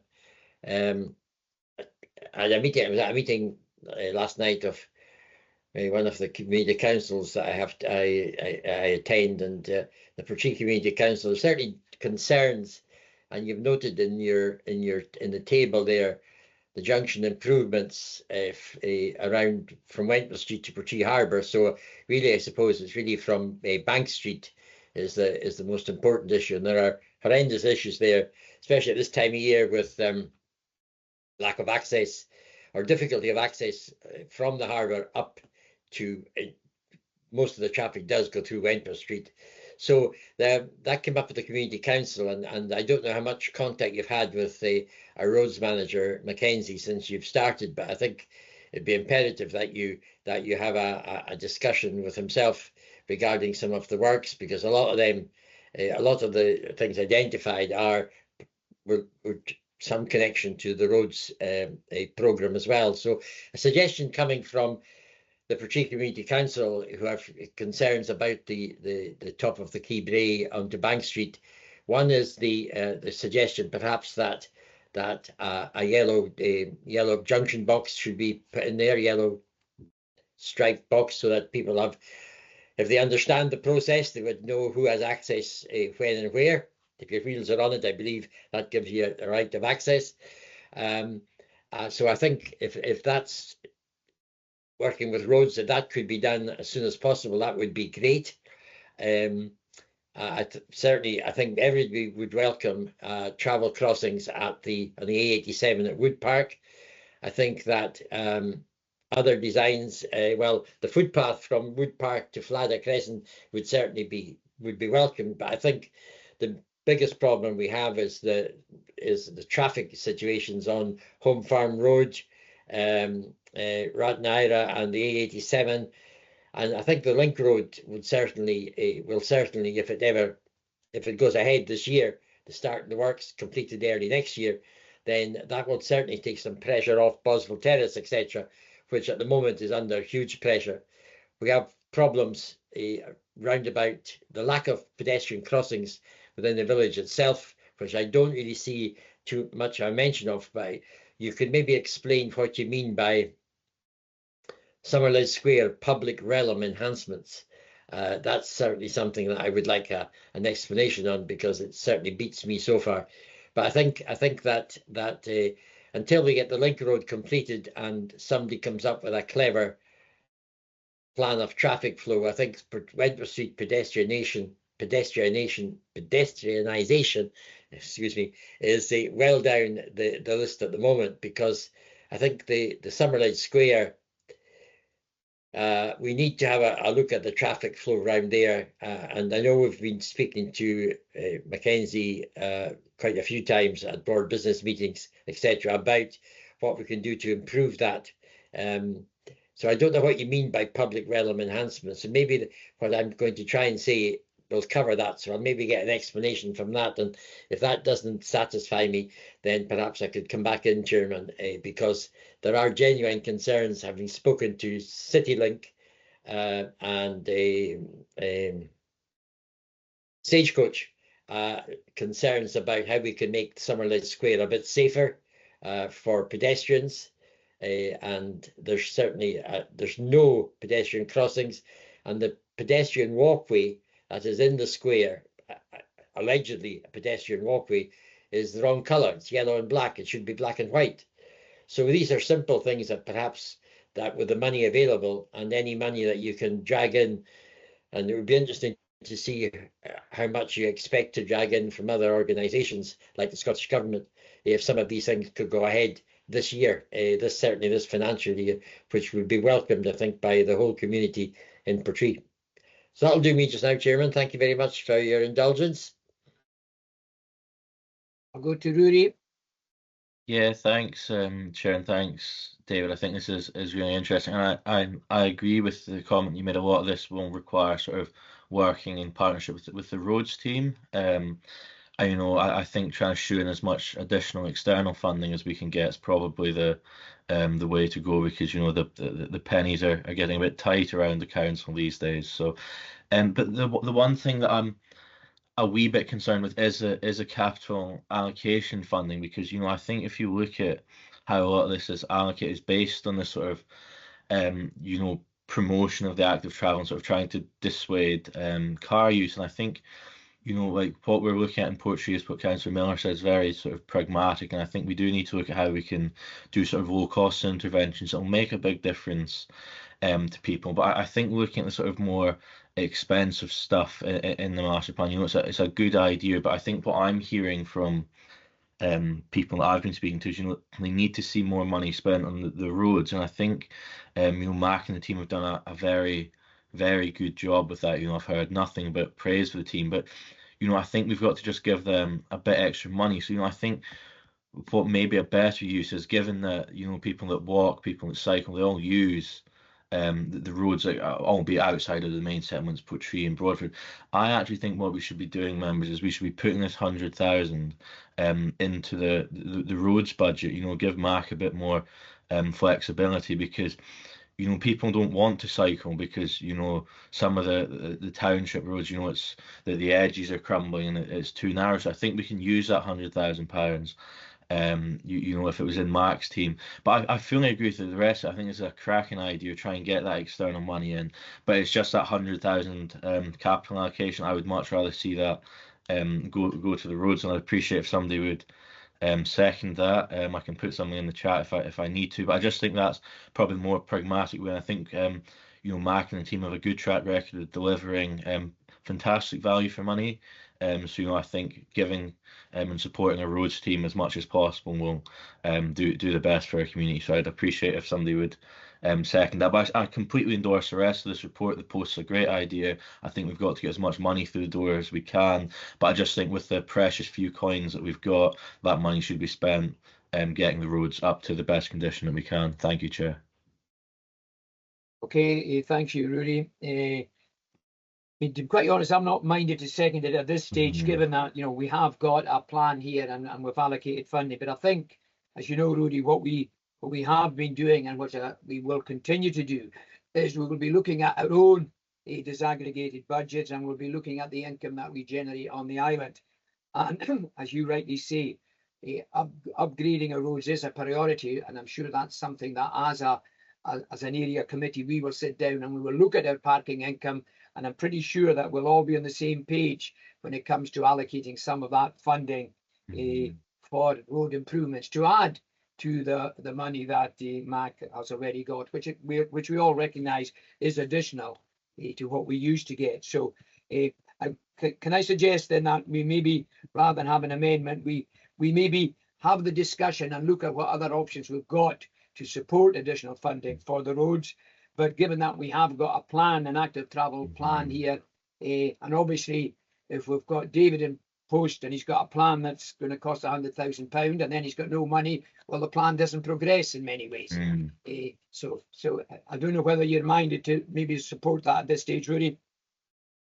Yeah, I would, but I think we need to get that sort of commitment that we need as much money as possible going into roads, because I think that's the real sort of priorities that I'm hearing. And obviously, Chair, I see you nodding along, so I'm willing to go along with this, but I do think we need that commitment that we're putting all sort of hands to the wheel to get the roads fixed. So if I can have that assurance. I mean, parking money, we've done it before. I think that's a great idea. I've got a contribution on parking income. I think my views are widely known in that, so I'll save it to then. But yeah, I'm happy to go along with this if I'm not getting a seconder, and that there is sort of support for putting more money to Mac and the team, because I think they really need as much support as they can, because they're the guys that are getting the roads fixed, and you know, we should be supporting them to support our communities. Thank you, Chair. Absolutely, 100%. As much money as we possibly can into improving our road network, and all of us will try and get as much money as possible from wherever we can get it, because we do know the importance of maintaining our roads. And as you have already said, we also know how the community appreciate and recognise the work that we are doing, and we want to keep doing that. So thanks for that, Rudy. Are there any other contributions? Maybe could I ask maybe Davis, before you come back, looking at, you mentioned Transport Scotland funding there, again, trying to understand the timescales for this funding you're hoping is going to come imminently. And then in terms of the link road, it clearly is mentioned in this report, and certainly myself and Councillor Miller are daily trying to get updates on where we are with the link road. It's just if you've got any additional information that we haven't currently received from other officers, that would be helpful. So we'll go back to you, David. Thank you very much, Chair. Yeah, trying to go back and take Councillor Miller's points first. Yes, in terms of having discussions with Mac, we haven't had a chance to sit down and have a strategic look yet, but I'm conscious that there's a number of these projects. Obviously, the very nature of active travel projects, a lot of these are working either on the roads or near to the road, so there's obvious overlap there. As these projects progress, myself and Mac will, I'm sure, be having numerous discussions around how to best use the resources that we both have, and to kind of try and tie these things together. The point about Portree Community Council, I've had some initial contact. They did have a representative at the Skye Active Travel Forum, but I'd be more than happy to meet and have a more detailed discussion with them around the specifics. I note the point about the yellow junction box at the top of Keep Bray onto Bank Street, subject to having a chat again with Mac about that. Happy to look at how we could take that piece forward if we feel there's a priority there. Question around crossings at A87 and Wood Park Road. Absolutely, that's it's one of the pieces I went out relatively recently to have a look. The sight lines there are not great. I've actually flagged that up already. We have a quarterly meeting with Transport Scotland and Bayer active travel colleagues. With it being on the trunk road, it's obviously something that needs to be done alongside TS. But I have flagged that up to them as something we would want to look at within this year. There was a question around Summerlid Square public realm enhancement, so I'll refer back to the Portree Active Travel Master Plan from which this came. So this essentially notes stakeholder discussions indicated a long-standing desire to improve Summerlid Square. It's therefore proposed that public realm enhancements and a mobility hub are delivered to create a more attractive environment for users of the square. Improvements could include the following: so secure cycle parking, priority crossings that reflect pedestrian desire lines, cycle connections from active travel routes, flexible seating. There's a lot of what we would call placemaking in there, so seating options, space for events, etc. Reallocation of parking, more greenery and better public realm, and bus stances to be maintained with an opportunity for relocation. Absolutely take the point about pedestrian crossings there. Again, I would be happy to have a look at that, especially if we have existing crossings which are perhaps incorrect or as noted in the wrong colours. Yeah, more than happy to look at small scale interventions like that, along with Really what we tried to provide here was a more strategic overview, some of those larger projects, but always happy to look at smaller interventions as well. I suppose on the question around the capital allocation, I obviously can't speak too much to the decision-making process there. I suppose what I would note is that a lot of the funds which are out there are, you know, if we are seeking additional funding from Transport Scotland, that is, they're going to be looking for match funding for that, whether that's 10, 20, 30%. So, you know, there is I completely agree, we want to secure as much funding as we possibly can from external sources, but in order to do that, there will be a need for some initial contribution from the council side to help unlock that. And then in terms of understanding timescales for funding, all I can say at that point, Chair, is as soon as we have understood timescales from Transport Scotland, I'll be happy to report back to you on that. Obviously, we would have liked that the funding for this year was available from the start of this financial year. That obviously hasn't been the case. We're in constant discussion, as are all local authorities, with Transport Scotland about that. And then on the link road, I'm afraid I have nothing more than you members will be aware of from other officers at this stage, but happy to report back if I do hear anything specific. Okay, thank you. Yeah, well, I think our commitment to, you know, supporting this post, you know, and the plan, and also the ongoing improvement of roads, you know, we've made that commitment from our own disaggregated budgets already, and my understanding is that we've put in almost £115,000. So I think members of the public can be reassured that, you know, when we have got control over monies, we will be looking to support the improvements in our active travel plan, and of course improvements in our roads right across the authority, right across the ward. So members, we're asked to agree the proposed programme of work, and we're also agreed to support efforts to secure additional funding for delivery of active travel projects on Skye and Raasay. Are we happy to do that, members? Yeah. Yep. Happy to do. And thank you very much, David. Thank you very much, everyone, for your time. Appreciate it.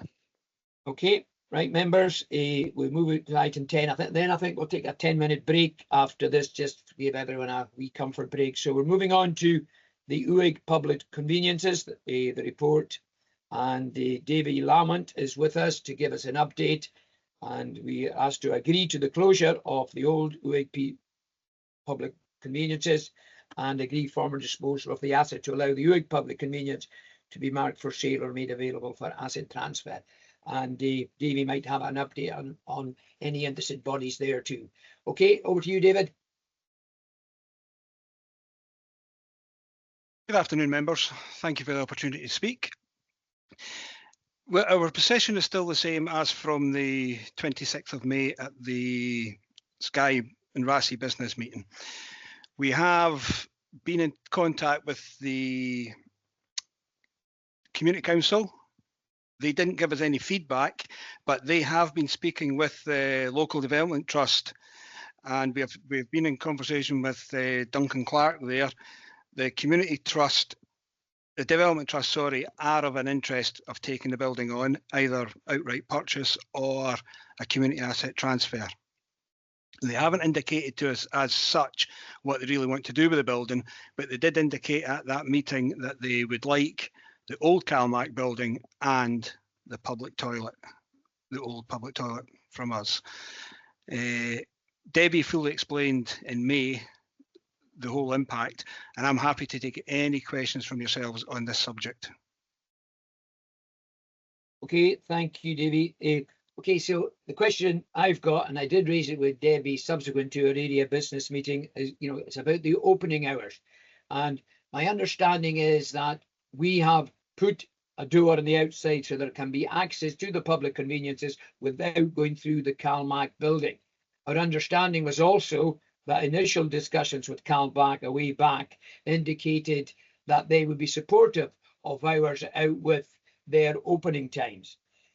Now, their position seems to have changed, so it would be quite good to understand where we are with the discussions with Calmac to ensure that we do maximise the opening hours, and it's not just when the CalMac building is open, because that then limits the number of hours that the public conveniences can be open.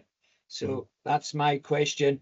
And the second part is in terms of cleaning the toilets. I'm assuming because it's in the CalMac building, that is their responsibility. But is there any scope for our staff, busy times, to be supporting them? So these are my two questions, and I'm not seeing any other members, so I'll go back to you, David. Okay, thanks, John.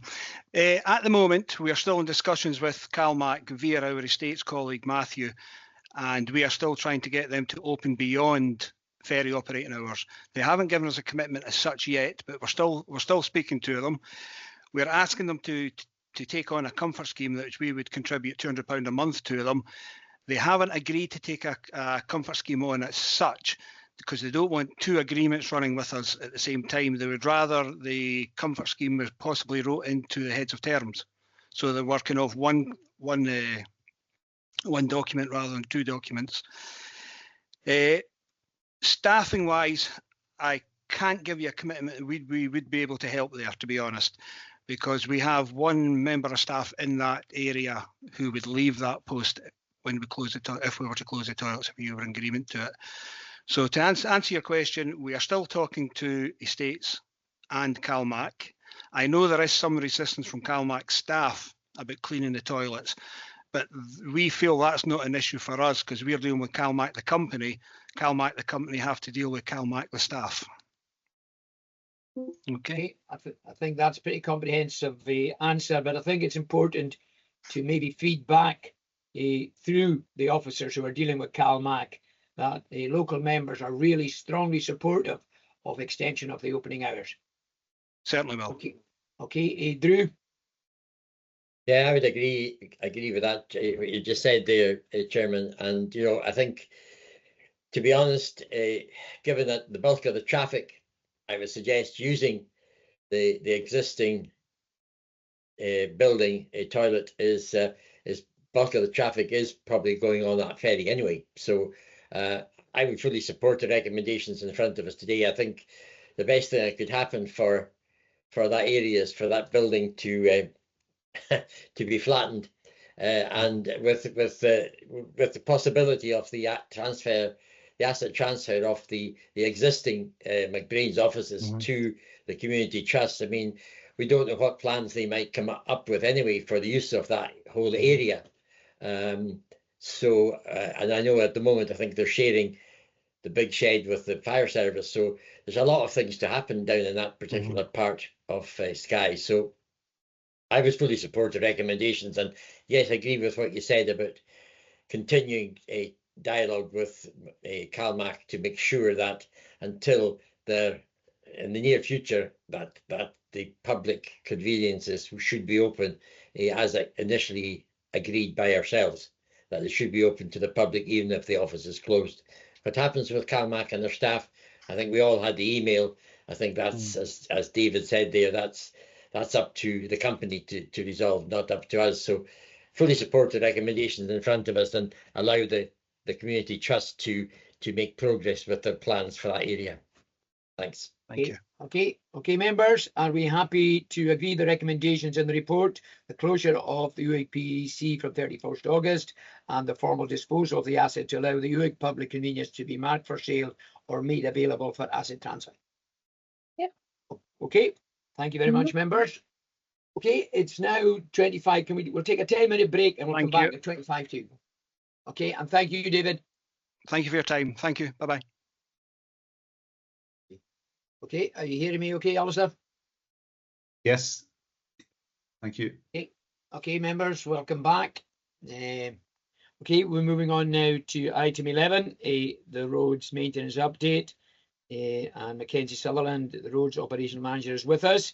I think, as members have stated earlier today, we've had lots of positive feedback about the work that's taking place. We know there's still lots to be done, but Mac will give us an update on what we've achieved. It might also be helpful, Mac, if you want to give me a wee update on where we are in terms of staffing, and obviously just speak to the report generally. So thank you. Thanks, Chair. Thanks, members, for allowing me to present this. And as you said, members have been asked to note I think it's worth sharing bear with me. It's worth sharing the report so I can go through it with you. If I can remember how to do it. If members can tell me if they can see the part of the report which is the update. Appendix 1 we can see, Mac. Yeah, that's it exactly. So this is the 24-25, so last year. This is the first part of the update. It shows what we completed last year, and it was this is sort of stuff in addition to what I had brought to committee in February. So let me just see if I can get control of this and share it and move it around. Sorry. There we go. So this would be the surface dressing schemes for 24-25. As I say, last year, kind of old news, some of it, but worth sort of flicking through, just to show that all the stuff that we had planned to do and some additionality we had achieved. Just move on to the surfacing scheme, because there was some stuff that was left out of that just because we ran out of time, and they're added on to this year's programme. So the sections that were left out were Kimmaloo to Duntullum, Drynan to Elgall,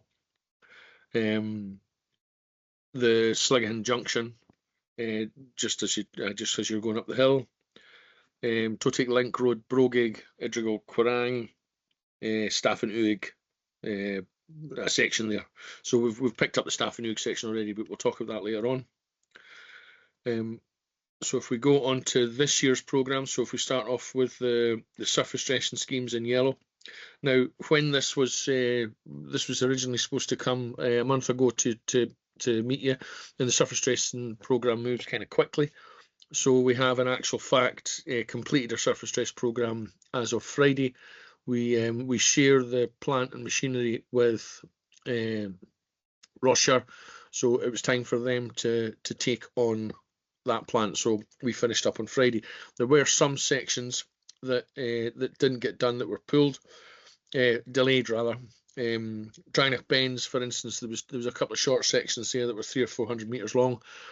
The mobilisation of that plant takes almost as long as the delivery of it, and there were some small sections. So I had a look at it and agreed that it was probably right to white line it and add it on to next year's programme.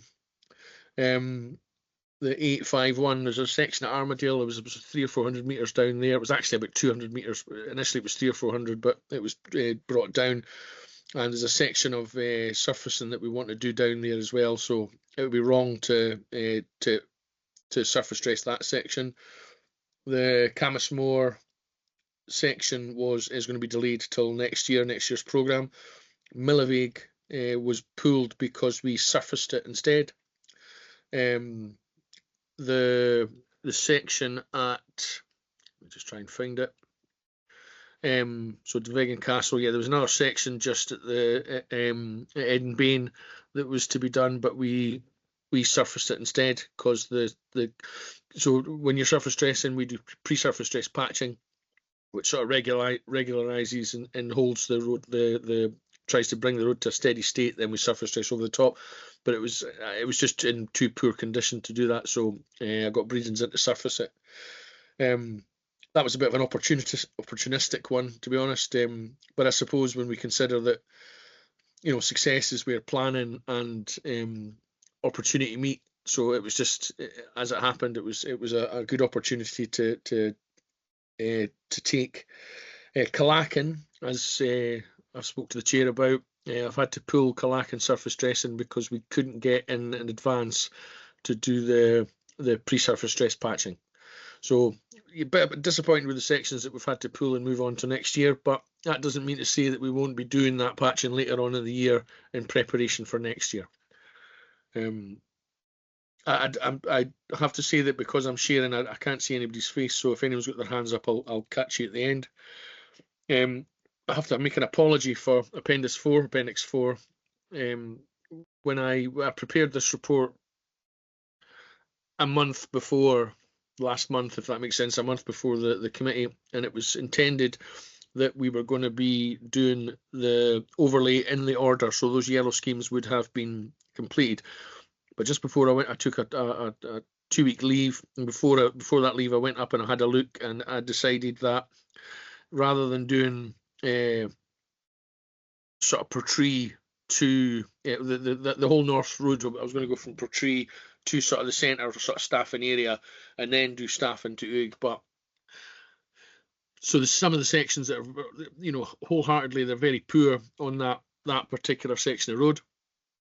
But the other section, it was mostly single track road that was in really poor condition, so I had to fix that first, because there was no sort of alternative or opportunity to for vehicles to miss those defects. So there's been a slight change in this. So if you were to look down to Balmacqueen on that list and work your way from Balmacqueen back towards Uig, that's the section that we've done. We are now working on the sort of Staffin back to Portree section, which is the bit that's highlighted there in yellow. There was also, back to that opportunity thing again, where there was an opportunity to get external contractors in to do the section from Portree Village out, and that is part of this road. So my concern was we would have had two sets of roadworks really close to each other if we'd done it this way. So as again, apologies for I'm happy to update this and reissue it to the papers, but it shows that we've yeah, this isn't 100% accurate, this one, so I apologise for that. If we go down through this, there are other sections that we've picked up surfacing. The Armadale Village was not to be on this programme, or really it was to be towards the end. But again, I managed to get a contractor to have a sort of small window so we could go in and do that. Importantly, some of the sections that I've done were really out with the initial project, or the stuff that the project that the schemes that members had agreed. If we look at that sort of last section in yellow there, the Portree section,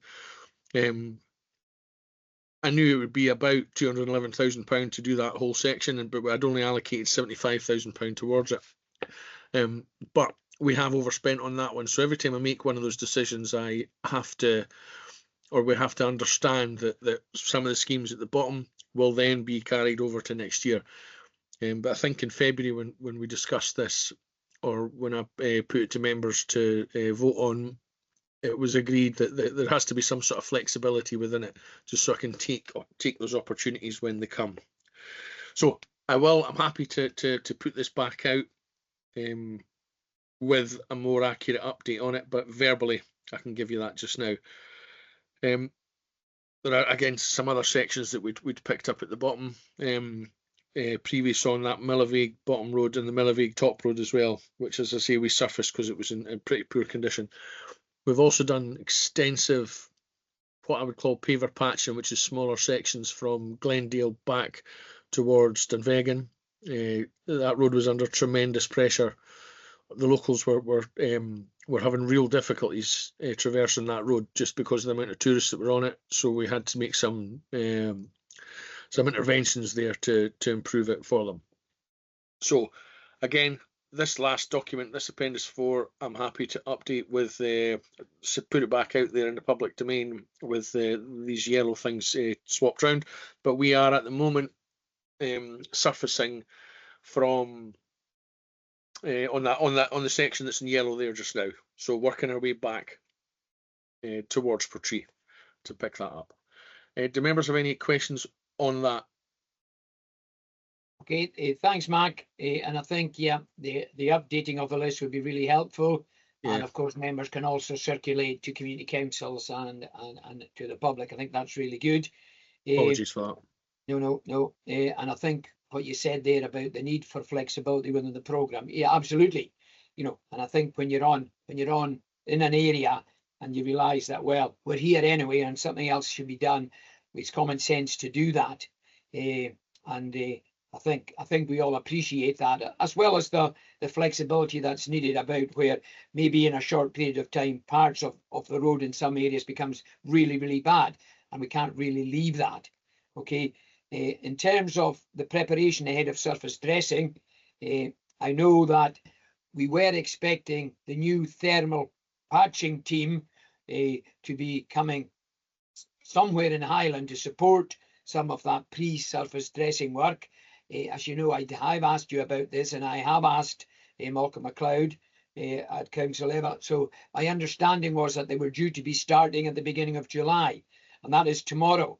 So it's really, have you had any notification of when this thermal patching team might be coming to Skye? So these would be my questions. You can keep these in the hipper, and I'll go to Rory and then Drew. Yeah, thank you, Chair, and big thanks to Mark and the team. I mean, I think the scale of work that's been undertaken and the programme ahead of us just cannot be understated. And I've certainly noticed through the representations I've had from the public, not just in the reduction of volume, but actually positive comments on the state of the roads in Skye. You know, it's a big thanks, Mac, from me, but also I think from everybody that uses the roads in Skye. So that just can't go understated. And I think, you know, that the pragmatism that John was talking about the flexibility, you know, we need that. It's not, you know, it's a movable feast almost with, you know, the condition of the roads, but also, you know, when the team's set up and doing that work, you know, if it's prudent to continue and get more done in the locality, you know, I welcome that kind of flexibility and sort of pragmatism. So it's a big thanks for that as well. And, you know, long may it continue. I think I said in one of the previous items, you know, the more money we can get into roads, the better. And I think, you know, I certainly have the confidence in the team that, you know, given the additional resource, we'll be able to deliver more for our communities, because we've seen how far the work can go with the resources available. So all the power to you and the team, Mark. Thanks for all you do day in, day out. And I know it's not always an easy job, and sometimes it could be described as maybe thankless even, but I'm certainly grateful for what you're doing. So keep at it. Thank you. Please pass my appreciation to the boys on the roads as well. Thank you. I will do. Thank you. Okay, thanks, Rory. And I think we all echo your sentiments, so thank you for that. Drew? Yes, indeed. Yeah, it's been a fantastic improvement in the road infrastructure in the past 6-8 months. Really, unbelievable. There are still people, of course, who think that their roads should have priority, and it's good that we actually have a definitive programme of work that you're sticking to, except for the flexibility, of course. But it is appreciated, I think. Again, going to the community councils that I attend, I think it'd be safe to say that generally they are fully appreciative of the work that's been done so far in their areas. In fact, the Dunvegan Community Council really appreciated the work you did, not just through Dunvegan itself, but in other parts of their particular area as well, which we appreciate were needing done. And there are still one or two more that we know about that I'm sure will be attended to when a budget and an availability of squad allows that to happen. So welcome that. I was over Dunvegan, Glendale yesterday, and Borrerig, and I know Borrerig will be on somebody's diary to have a look at. Generally, the road is pretty good. There's one or two bad bits, but I'd have to say, going through from Dunvegan through past Skinnerdon, etc., unbelievably, what an improvement it has made. Absolutely fantastic. There are, as I'm sure you're well aware, Mark, there's lots of areas that need patching. Certainly between, well, first of all, the excellent job you did heading down from just north of the Edenbane campsite down to the road going up to Upper Edenbane. That has been, my God, that's just, it's like night and day now. It's fantastic. You could almost get up to breaking the speed limit on that now, but obviously being a sensible driver, I don't do that. So that's good. But then from there on, there are certainly stretches that are badly needing a patching, and then perhaps, you know, next year maybe surface dressed. But there are some real serious bad bits of road that patching has, first of all, a bit coming towards the bend opposite where the old shop used to be at Edenbane. That's definitely could do with patching. And then there's some bits that were patched previously, probably from between the Ferry Bridge and and Horneville that the patching has broken up, and there are some really severe dodgy pieces there that I know you're going to get round, so that's fine. On the A855 as well, I mean, I've been trying to explain to people that that everybody has a right to get some road repairs done, and there is large voices shouting at me, for example, about Portree and why isn't the Boswell Terrace part being done, except the Stormy Hill Brae, but Boswell Terrace in particular. And I've tried to explain that everybody has the similar type of road that needs to be repaired, so just please have patience. So I know you will get round to all these bits eventually. So I'm not really asking any questions. I'm just trying to defend the situation that you're in to people who want their bit of road done straight away. But just a couple of things, perhaps. Surface dressing, again, appreciated, and it's been brushed and it's fine. Just maybe a concern now that about white lining, if you could maybe give us some idea about that. The excellent piece of work you did up towards Shader and the Fairy Glen has been fantastic. I was up there just the other day. I took my wife and I were out for a spin and we went up there. But there's an elderly gentleman that lives up near where the car park is, and he's suffered from flooding for some time since the road has been upgraded. I just wonder if you could maybe get somebody up to have a look at where the flooding's coming from. I just met somebody yesterday, in fact, at the Co-op car park, and he was giving me a row about the council around caring about elderly people. I said, well, I would deal with it straight away. I'll try to. Something that's come out of Dunvegan Community Council, though, which I should have maybe emailed you about, but I've been doing one or two other things, car-wise, etc. I've been away and back and forth. Dunvegan Castle, between the castle and the village, there's quite concerns there about people speeding, and they were wondering, is there any prospect of perhaps some sort of traffic calming on the road between the Castle Crescent and the Dunvegan Castle, because I believe most of that is now under a 20-mile-an-hour speed restriction, but people are flying up and down there. And I just wondered, not for today, but if you could have a think about it and maybe give me some of your thoughts, I could pass on to Dunvegan Community Council next month. Next month, they've got a meeting next month. That would be useful. I don't know if you were listening into our previous item about the schools, and there were concerns there about maybe just about the speeding through the whole of Dunvegan. And I know that's maybe not under your control, but I just wondered, is there any possibilities of some traffic calming measures round about the entrance to the new school? But other than that, it's just been, it's been a delight to be a member for this ward this year, to see the amount of work that's been done on our roads.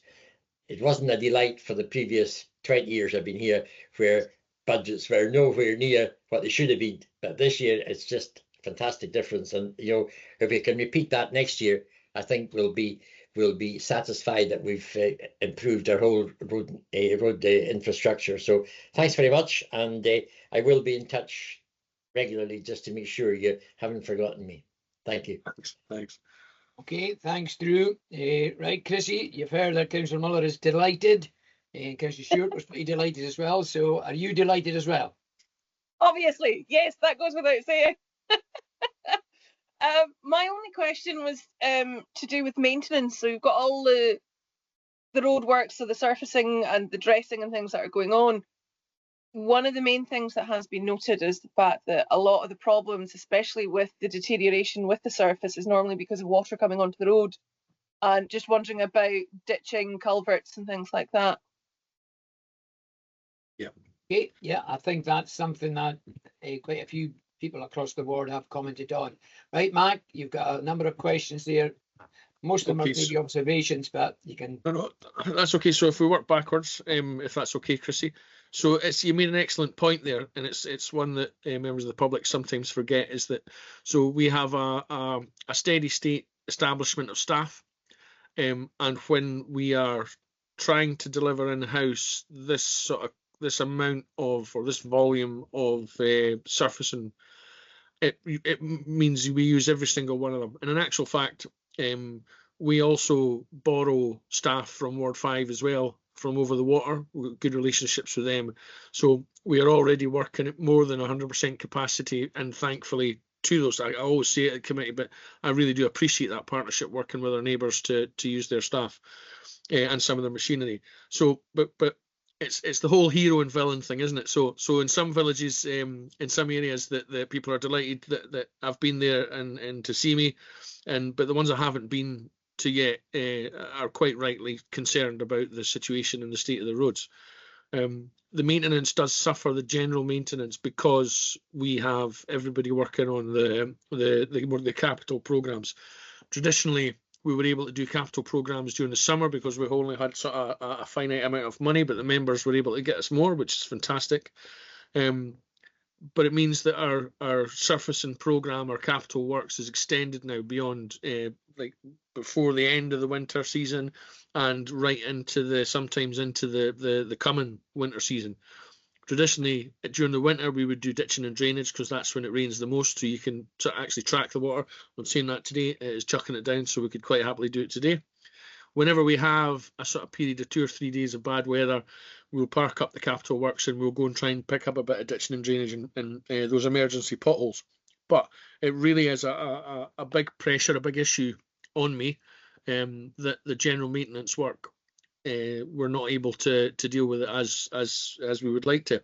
And of course, when you start to, or when you're holding off maintaining roads, they actually deteriorate a lot faster than you would want them to. So then they become capital program problems or capital issues for you to add. So 100%, Chrissy, you've hit the nail on the head. That your success in one part of the program means that something else is getting sort of left aside. We also use contractors to try and pick up stuff like that too. Everybody and anybody that was willing to work with me this year, is anyone who can stand up and lean on a shovel, as I say, has been there. So yeah, that's the general maintenance one. You're right to highlight it. I suppose the easiest thing to do would just grow the establishment. But then what do we do in years to come when we don't have the same sort of capital investment? What do we do with those staff then when we've no money to spend? So that's a strategic issue, really. If you're happy, Drew, I'll go back to you now. So we're talking about speeding in general through Dunvegan. Every single time that I fix a road, I then receive telephone calls about everyone's driving too fast over it. And with a bit of a tongue-in-cheek, when we talk about how can we slow them down, and it is tongue-in-cheek, I think, well, if I hadn't fixed it, they would all be travelling at a much lower speed. But obviously, I'm just tongue-in-cheek there. So yeah, there are of course there are funding streams and other officers that can assist with looking at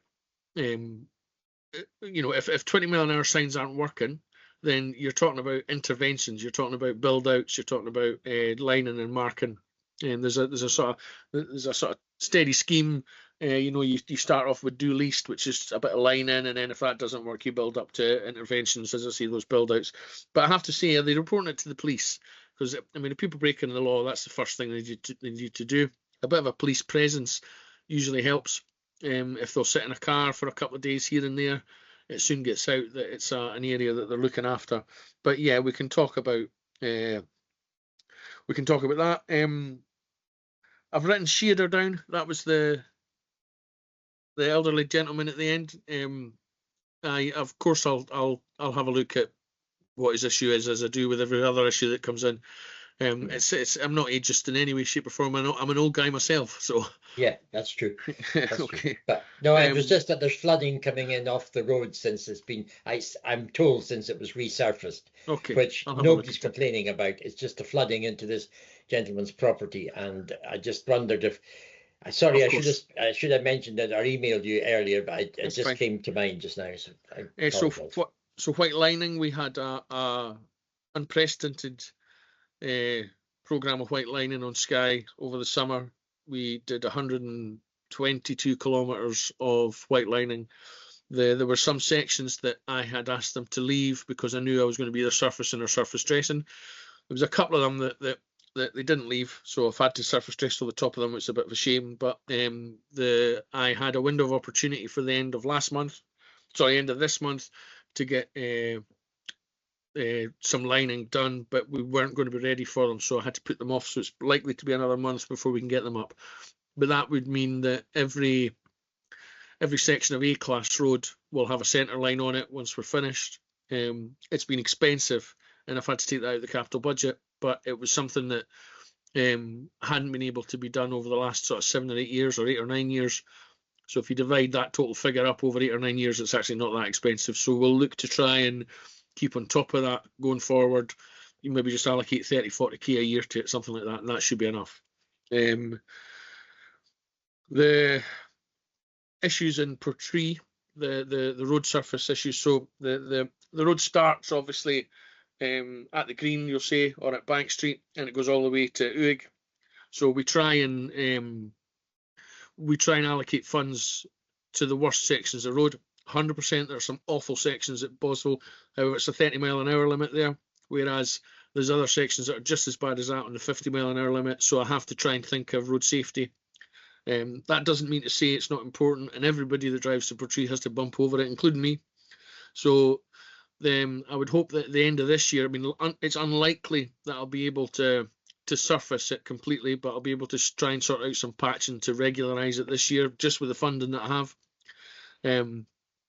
There is, of course, so when we surfaced from we'll say Beaumore up, it's a narrow section of road, so I had to do it in night works, and I had to do it in closures, and that's all costs money. It's all really expensive to do. You spoke about the link road in a previous item. So when that link road's there, I can actually shut a section of road because people have got an alternative. I'm kind of hanging on for that too. I would love for that to happen, and then I can make some serious improvements within the village. I don't know anything I don't have any update on when that'll be out. If we look at the section you spoke about at Ed and Bain, so again, we talk about that one section of road. So from Borv to Dunvegan is one section of road, and 60% of the road was snookered. It was awful. I have repaired 75% of the defects on that road this year. The only one section, or the one section you quite rightly put, was through the Ed and Bain village, which needs patched. It's not a section that I can patch and overlay though, because it's starting to delaminate. Very similar to the section from the caravan site down to Upper Ed and Bain Road. It wasn't going to take patching, surface dressing, so it had to be overlaid. So that section needs overlaid. So slightly more expensive, but you're right. As you go up the hill towards Hornival Junction as well, and the road cutting through is in really poor condition as well. But I'm speaking to SSE to try and get a bit of developer contribution to assist with that. Working my way backwards. Rory, thanks for thanking me. The thermal patching. So there is a program going live. We are putting in our requirements to them. There was we put in generally what we needed, X amount of square meters, but it's an NEC contract, so we need to put into them like much more specific chainages and points and what 3 words for every single patch that we want them to do, so that we can keep track of the finances on it. And once that's all in, we will be told exactly when we can get it. I haven't got a specific date for you yet, John. Sorry. Let's just go back. I think that was it. Did I miss anybody's questions? No. I think just an update on the staffing. And Drew's given you a list of things, so we aren't negligent either. So I'll give you a list of things as well, but I'll probably do it offline. But just remember, Haste Waterloo on the Committee Road. Yeah, completely. I don't forget any of them. It's just that Councillor Miller had asked me there on the spot. So staffing, we had the last time, I think I had told you the good news that I had employed a road inspector. But for one reason or another, the road inspector did not work out. He couldn't move to the island, basically. So I now don't have a road inspector anymore, so I'm back where I started. I'm putting an ATR out for it. It should just be a re-advertisement. It doesn't need approved. It should be fine. I've also been speaking with my seniors about increasing the establishment within the staff, within the office, so we can actually, you know, if you remember what I said earlier on about success is where opportunity meets planning. So in order for us to take those opportunities, we need to do more planning. We need to be have a bigger program. So as you know, I'm sort of on my own with that one just now. So, but I think they understand that I need more staff to make that happen. The operatives, we've got a long-term sick, just one, and the rest of the guys are I have to say made of steel. It doesn't matter what happens to them or how ill or what, you know, they just come in and they just keep going. They understand that the roads that they're fixing are the same roads that their wives and girlfriends and family are all banging over as well. So we've got a really good commitment level from the guys just now. Everyone's really upbeat. So yeah, I mean, I've never knowingly refused more money or more staff in my life, you know, and I could do you know, ideally I think I could do another half a dozen staff, another half a dozen operatives, another 3 in the quarry, and another 2 in the office, so that we can actually finish work at 6 o'clock at night. So I would love that, you know, but it's just trying to make that happen, put a business case together for it, and have it heard. And it's a long process, which is quite tricky to undertake when you're actually doing the work at the same time. So that seems to be the problem. Yeah, we appreciate that, Mark. And as I say, obviously we can discuss this at an area business meeting, but certainly, you know, you've got the support of members, and we're happy to make representation to make sure that we have got a workforce that's up to speed and up to fully staffed. And I do appreciate what you said about the quarry. You know, we need to maximise what we get out of the quarry. And I mean, at the end of the day, the amount of tar we're putting down, we're very fortunate that we've got the quarry. So we need to make sure that we maintain staffing there. So, okay, that's grand. Okay, members, are we happy to note Mark's report? And once again, Mark, can you thank the team for everything they've done? And we look forward to more work happening, and we will support you in any way we can. Great stuff. I certainly will. Thanks very much, members. Thanks, Chair. Take care. Okay, members, moving on to agenda item 12, parking income. So Ross Bartlett's with us today to talk to the report. And thanks, Ross, for sending us the updated version. And I'm sure members will have questions after you've talked to the report. Yeah, good afternoon, members. Thank you, Chair. I won't go into huge amount of detail on the report. I'll let you. The questions are probably more the meat of what's going to come out of it. But just the quick highlights running through. We had a really good year in income for off-street parking last year. After I amended the figure, it was 832,000 and change, which is a reasonable, decent increase. In fact, more than a doubling in the last 2 years. So that's a positive. Both for the service and for the contribution that members receive, which is in 5.2. You've 204,306 for 24-25, which is a reasonable contribution. And then moving down to the PCNs issued, this has again gone up year on year. I will point out that the grand total at the bottom, the 428,000, isn't the money we actually receive. We typically only receive about 70% of parking penalty charge notices income. And just to point out that some of the areas don't make a lot of sense when you look at the number of PCNs issued and the total. Like Broome Place there's been 3 issued on only £50. But that's to do with if a formal warning is issued, it goes down as a PCN but with no value, which is why you'll see fluctuations, and it can go the other way because the ticket can go up, the PCN can go up to £150 or £100 depending on when they pay it. So it can fluctuate and vary. It's more for indication than anything. And the reinvestment figure is there as well, with 52% of income reinvested, including the contribution given to members, the Portree and Bays Community Trust, and the Scripid. So I will now open the floor and let you ask the questions. Okay, no, thanks very much, Ross. You know, and just maybe just setting a wee bit of context before I go to Rory. mean, I think we do hear members of the public complaining about the amount of income we retain in Skye from the income that's raised. I think it needs to be remembered that until we took a paper to committee in December 2021, no income was being retained in Skye or anywhere else. So we fought really hard for that, and we are now clearly getting income coming our way for the car parks that started charging after December 2021. And I suppose my concern is that we get none of the PCN money and we get none of the on-road car parking income. And I think maybe somebody will ask a question about how that on-road income is invested to support car parks and roads on the island. So, you know, obviously we would want more money, but I think it's important to realize that we're currently in a position where we are actually getting money, and we have invested quite a substantial amount of that money back into the roads. When you consider places like the Kerrang, the Store, Fairy Glen, Brittle, Rees, Raasay, all over the place. So it's just to make that point. But I'll go to Rory now.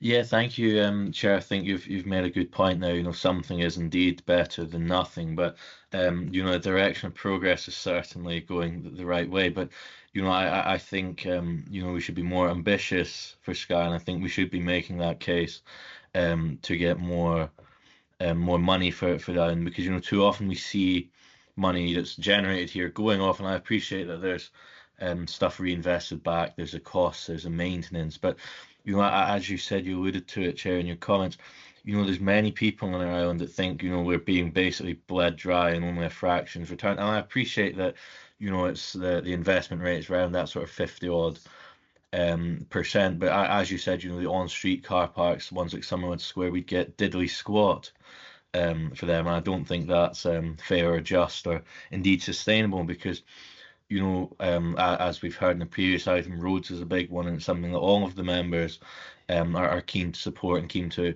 enable Mac and the team to do that. But you know, ultimately, money's the name of the game when it comes to roads. A lot of the things that we want to do at the Store, you know, money talks, and that's how we get these things done.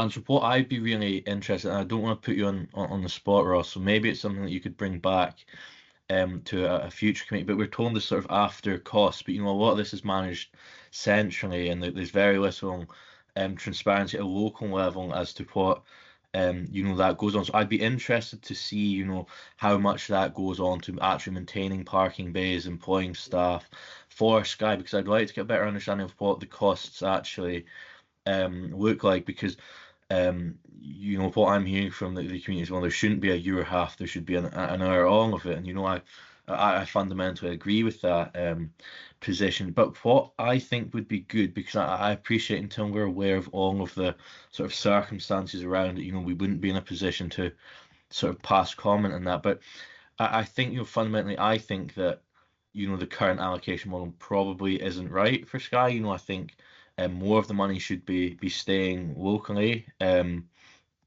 But what I would like to see is that officers would bring something forward to us looking at sort of what options are available for devolving some of the parking maintenance and enforcement, because you know, if you look at the value of the penalty charge notices, I think we could easily employ a good number of people through that money to sort of run that service. So you know, I'd be interested to see what these costs are, mainly so we can make an informed decision. Well, do we currently get best value for Skye, and would it be running it on a sort of local model and perhaps deliver better value for the people in Skye? So it'd be good to have a breakdown of sort of centralised costs, where this money goes, how much comes back from the cost, because fundamentally, I think, Chair, to be honest, we should be looking at running this in-house. You know, we've seen the success of setting up stuff like the Store, where it's been managed on Skye. It's had input from the members. I think maybe if we can try and take back control of the sort of parking service and run it more locally, then perhaps we'd see more of the money stay. So I hope you would agree to ask officers to bring something forward, looking at how we can devolve maybe more responsibility to the local area, to the local area committee, and with that, perhaps we can keep some more of the money, because I do appreciate that things go off into a central fund, and there's, you know, a bit of like Malcolm's salary, a bit of all of that taking off, and so on and so forth. So I'd be interested to see what those costs are locally and how we can run that from Skye for the benefit of the people for Skye. Thank you. Okay, no, thanks really for that.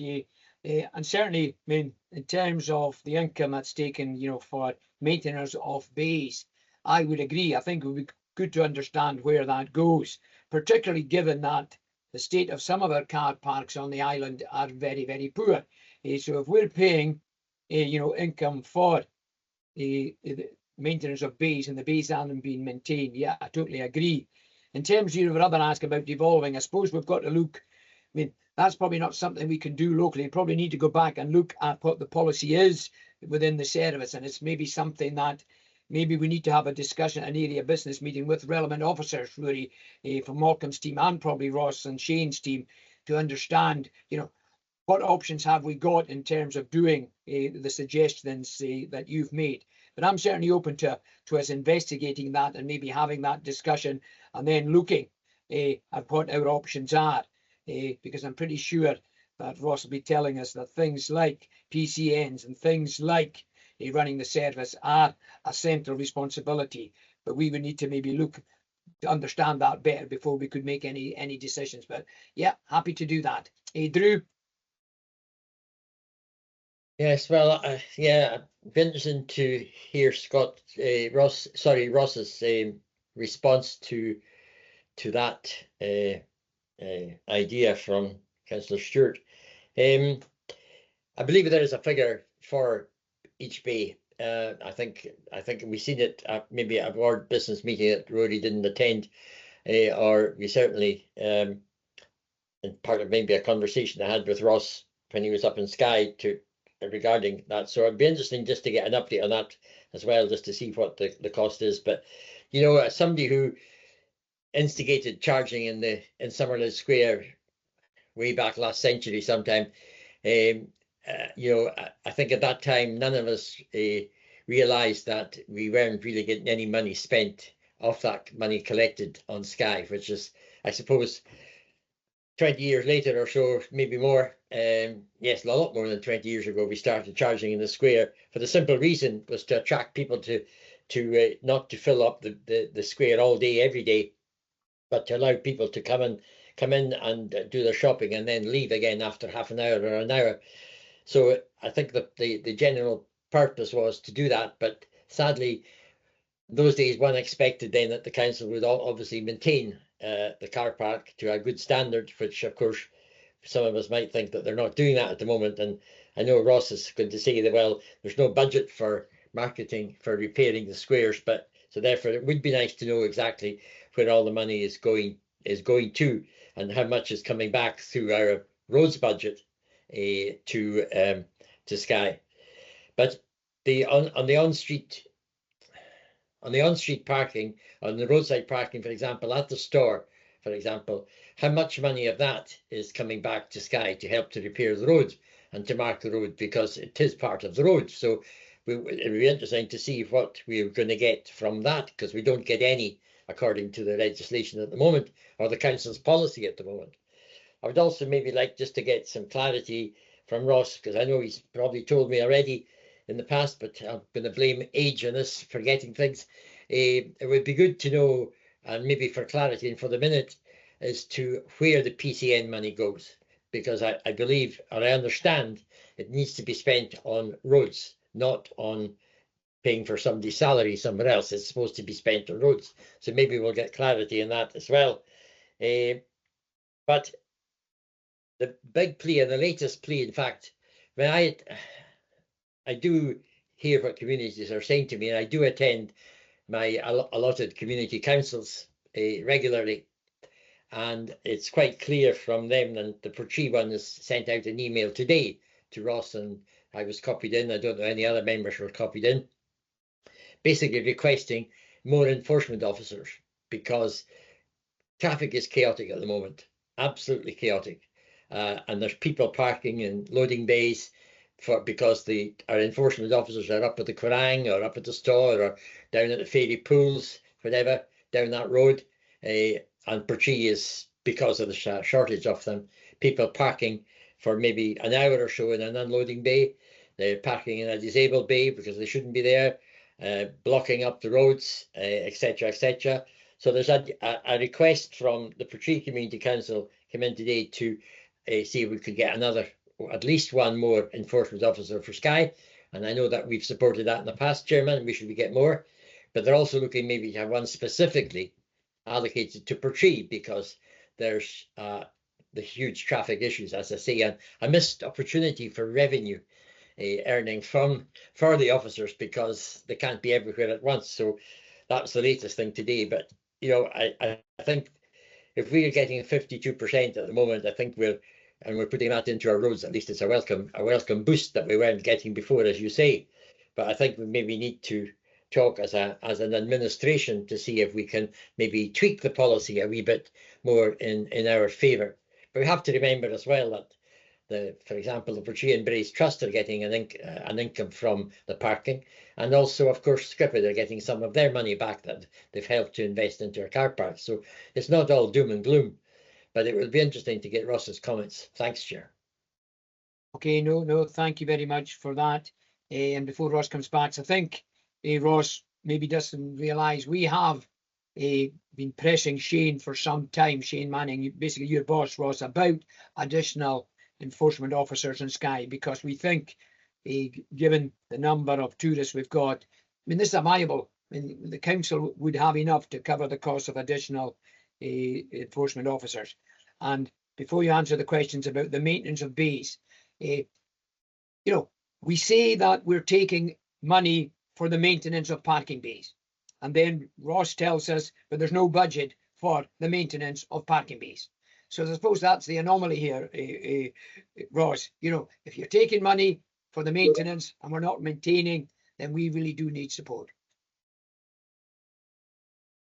Yeah, on the maintenance issue, it's £53 a bay that's taken from the car parks for the maintenance of the car park. It's not only for the kind of road maintenance; it covers kind of lighting costs, bins, all the rest of it as well. Rates. There's a break. I can certainly prepare a kind of breakdown of what the kind of costs that are taken are from the car parks for members, and take it back to Ward Business Meeting or committee, if whichever one you deem is appropriate. We can certainly do that. The problem is that, and I've said it before, that this maintenance fee is taken as a cost, and it just goes back into the council pot. There is no maintenance allocated to the parking enforcement team. Now, that doesn't mean we don't do maintenance, in that, you know, the guys do occasionally go out and we'll fill a pothole with coal tar, or you know, we'll do lining if we can. But it's kind of the smaller jobs that we'll pick up. The kind of maintenance is supposed to be part of the car parks are part of the area roads asset, but obviously area roads and Mark, sorry, I'm not dropping you in it, are prioritising the roads and not the car parks, because there's not this direct transfer of that maintenance budget, which is a kind of wider policy thing that you're right probably needs to be bottomed out, but we can look at that when we look at the costs. With regards to the kind of the on-street and the PCN income, the first protocol for that is to pay for running the service, and then the money will be allocated to roads related projects or the betterment of the service. We do produce a parking account which goes to the Scottish Government every year, which details how that's allocated. I can share the link for that if members would like to see it. There's not typically a huge surplus after we pay for the service across the council network. The question on how to devolve it, that's a bigger, wider policy question. We'll probably need to come back to it another time. I can't answer that today, but certainly, you know, it's you know, within your purview to ask, and we can see what we can do coming back. And I think I've covered most of the points that you raised. Okay, right, Rudy, we'll let you back in. Okay, so thank you. Yeah, thanks, Chair, for allowing me back in, and thanks, Ross, for that. I think that's really interesting, sort of 53 per bay, and obviously we're meant to be maintaining that through our roads allocation funding. Does that include stuff like the processing fees for the card processing of the machines, and does that also include the salaried costs of the parking enforcement officers? Because I mean, I think Councillor Miller made a very good point there about the fact that we need more of them. And I mean, if you look at Skye, you know, obviously we've got significant income coming from that. And I appreciate there'll be a bell curve somewhere where if you have too many of them, it's diminishing returns. But we certainly don't have enough of them here on Skye. And I think if we had more, and this is what I'm saying about the devolution of this sort of to a local level, Councillor Miller, Councillor Finlayson, Councillor Guinness, and I, we probably have a better idea what that balance is. You know, well, you could stick another 2 of them up at the store, you could put one here, one there, and we would probably get more money through the door than it being run centrally. So I'd just be interested in what is included in those costs, because as it stands, I mean, I don't think we're getting good value for money out of the current arrangement, and I would welcome Councillor Miller and Finlayson taking this to the administration to have that conversation about, well, how can we get more?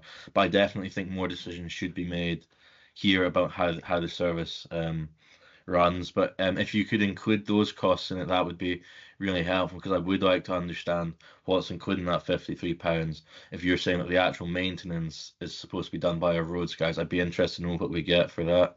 Thank you. Okay, right. So I think Ross has committed that he'll bring. I suggest we do, Ross, is you know, the question that you've been asked there. I think, you know, you've also got to go away and get some more information. I think what we do is we bring something back to an area business meeting, and then after that we can decide whether we take something to area committee, you know, based on the feedback and the information we get. And I think, as Councillor Stewart, yeah, we need to discuss this probably with senior officers, and as Drew has said, maybe with the administration. Right, last word to you then, Drew. Oh, it might not be, but yeah, I think that Wallace maybe can reassure Rory that none of us are happy with what we're getting. We always want more, but what we're getting is certainly a lot more than what we used to get. The problem we have is that members of the public are looking at the reports when they're made public, and they are obviously, I suppose, demanding, having read the reports the way it's presented, they're saying we should be getting 100% retained on Skye. So I think we have a challenge in maybe trying to convey to some of the keyboard warriors that they need to sort of grasp the big picture here. I mean, if it wasn't for likes of Scrifford, for example, we wouldn't have half the car parks that we have on Skye, who've put in a substantial amount of money to give us these car parks, and we're getting a little share of that back. So I think, yeah, we need to have a look at it. We need to have a discussion on it without a doubt. And I think we need to maybe be, as members of the administration as well, we need to be able, maybe talking to our colleagues to see if we can maybe tweak the policy a little bit to get even more money devolved into all the areas. But we also maybe accompanying our colleagues from across the chamber, like Councillor Stewart, to be putting pressure on some of the other people, other members, to say, well, look, why are you not accepting parking charges in your area? Because you still get visits now and again by enforcement officers. So, you know, you have to play the game here. And Portree was one of probably the first places to introduce car parking charges in the whole of the Highlands.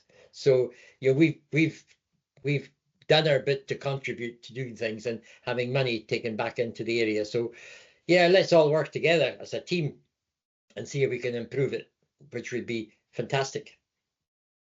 Okay, no, okay, thank you. That I think we've had a pretty comprehensive discussion around with that, Ross. And I'm hearing that Shane is now coming back to work, so send him our best wishes, and tell him we would be delighted to catch up with him when he's hale and hearty to discuss many of the issues that have been raised today along with yourself. Yep, thank you. Okay, thank you very much, Ross. Okay, members, moving on to item 13, we're getting there, a waste management service update, and I'm delighted to welcome Alan McKinney to committee. Are you there, Alan? Thanks, Chair, and good afternoon, members. I hope you can hear me loud and clear. Can do. Thanks.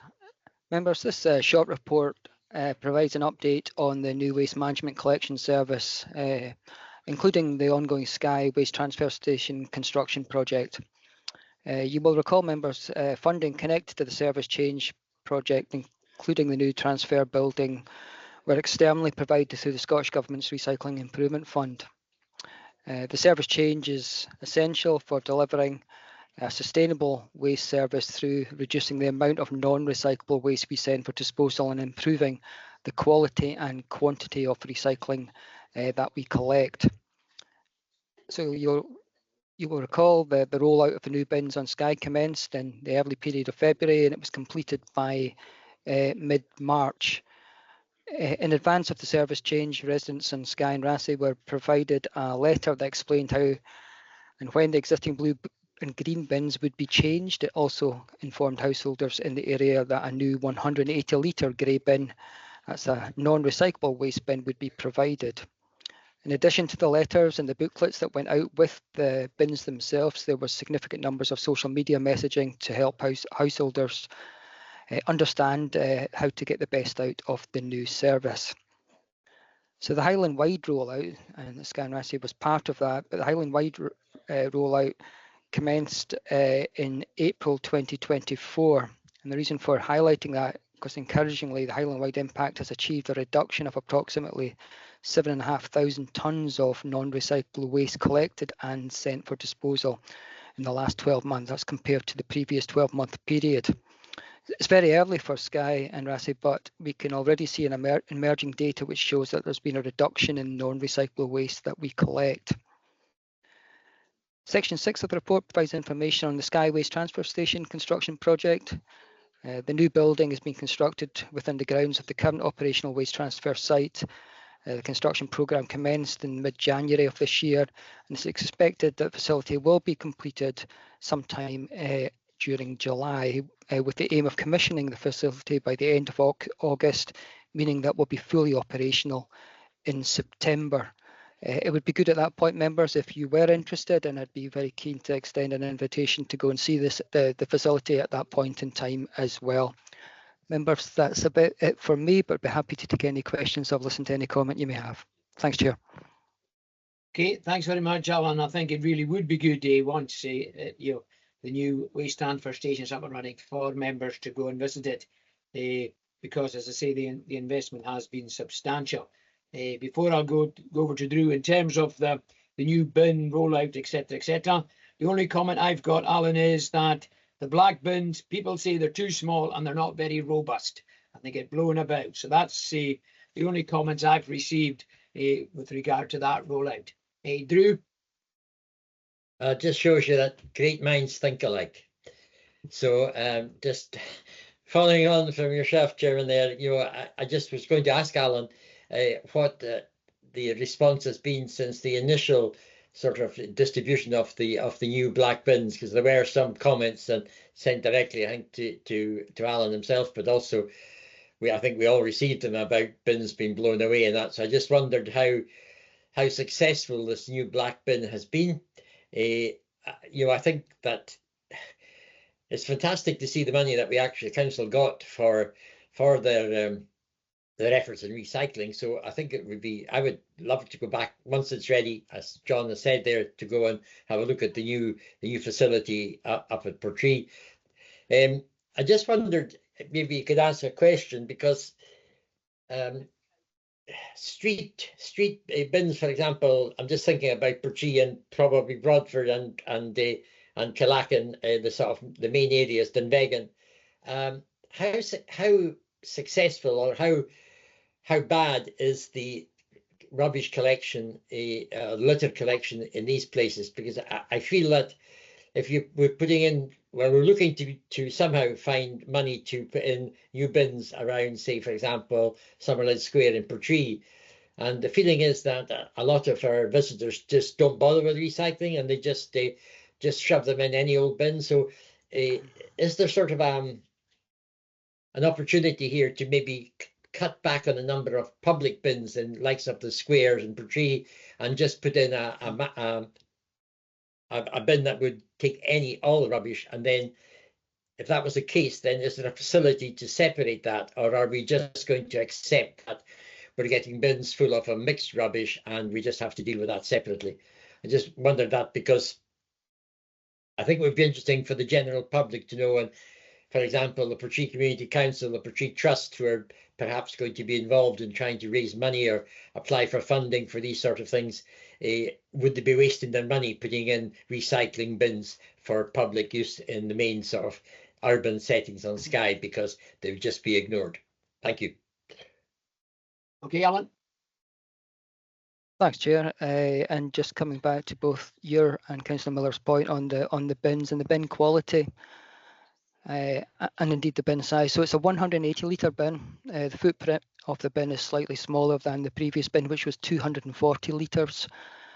I don't think the quality, if I'm being honest, I think if we went and bought bins during the late 1990s and the early 2000s, bins that were on the market were more robust, certainly around the lids. That would my observation. But what we're buying now is typically what's available on the market. The quality is available. It doesn't mean it's lacks quality. It's just what now is available to the market. The bins that were delivered, I can recall a couple of very challenging weeks where we had empty bins, of course, sitting outside properties for a prolonged period of time.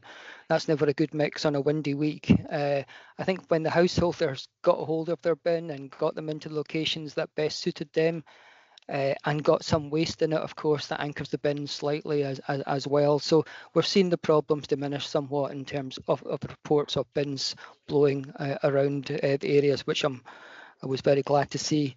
It was a really good question on the street bins, actually, because what we got previously was a really, really poor quality of recycling. Indeed, such was the scale of the contamination, it seldom was the street litter bins, that is, the elements that were collected from there was seldom of a good enough quality to send for recycling. I still think there's something we do need to look at that in the future. It doesn't. So for the short term, if we're collecting really poor quality of mixed recycling, it's a very, very small element only, of course, of what we collect as waste. But I think there is something we can look at, because we've separated out our containers away from our fibres, our card and paper. And it's certainly in my mind that the target recycling should be the containers mix in our recycling street litter bins. And there's something we could maybe do. So if there is investment, opportunity for investment from communities or from the council in the future, I think that's something we can look at and do some comms work on, trying to get the most out of those bins. So not giving up on it completely, but I would align to your comments about how bad it's been up to this point. Thanks. Okay, I'm not seeing any other hands. So once again, Alan, can we thank you for coming to committee and for bringing this report? And yeah, certainly please pass on to officers that we would be delighted to visit the new station once it's up and running. And you might even be in Skye yourself when that happens. I will make sure I am on Skye that particular day's Chair. So I'll be happy to show you all around. Thanks very much, Alan. Appreciate that. Thanks a lot. Okay, bye-bye. Bye-bye. Okay, members, moving on to item 14, Environmental Health Annual Report. And John Murray's with us, I think. John's with us. Yeah, okay, John. I think members have read this report, but if you want to give a quick, very brief summary, I'm sure members will be delighted with that. Yeah, thank you, Chair. What I'll do is, I'm mindful that this meeting's concluding at 2 o'clock, so I'll just very quickly go through some of these points and hit the high notes of the report, and then just opportunity for questions towards the end. I'll just get this to operate if it works okay. Is that coming through on your screens okay? Yep. That's yes. Fine.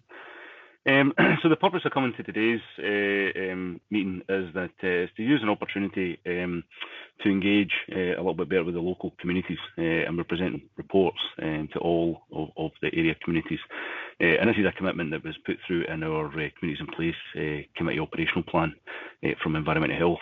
So the key aim is to provide reports on their activity to all the local areas to try and increase awareness of what we do, and again to try and get some feedback as to what we can do to better serve the members and the constituents that you represent. So environmental health, we have a very wide range of duties. Our overall remit is primarily to protect and improve public health, and we do this locally with businesses and going through various advisory aspects, going through the key aspects of like food legislation and providing that support. The officers adopt the 4E approach, so that's basically the engage, explain, encourage and enforce. And it's pretty much testimony to the officers' professionalism that we tend only to go through the first 3 of them, and enforcement is like a last resort.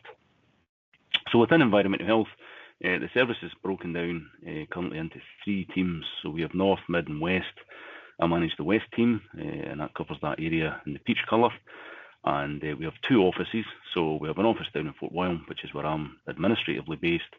And I have another office up in Portree in Broome Place, and we have a team of officers there for the Isle of Skye and Raasay.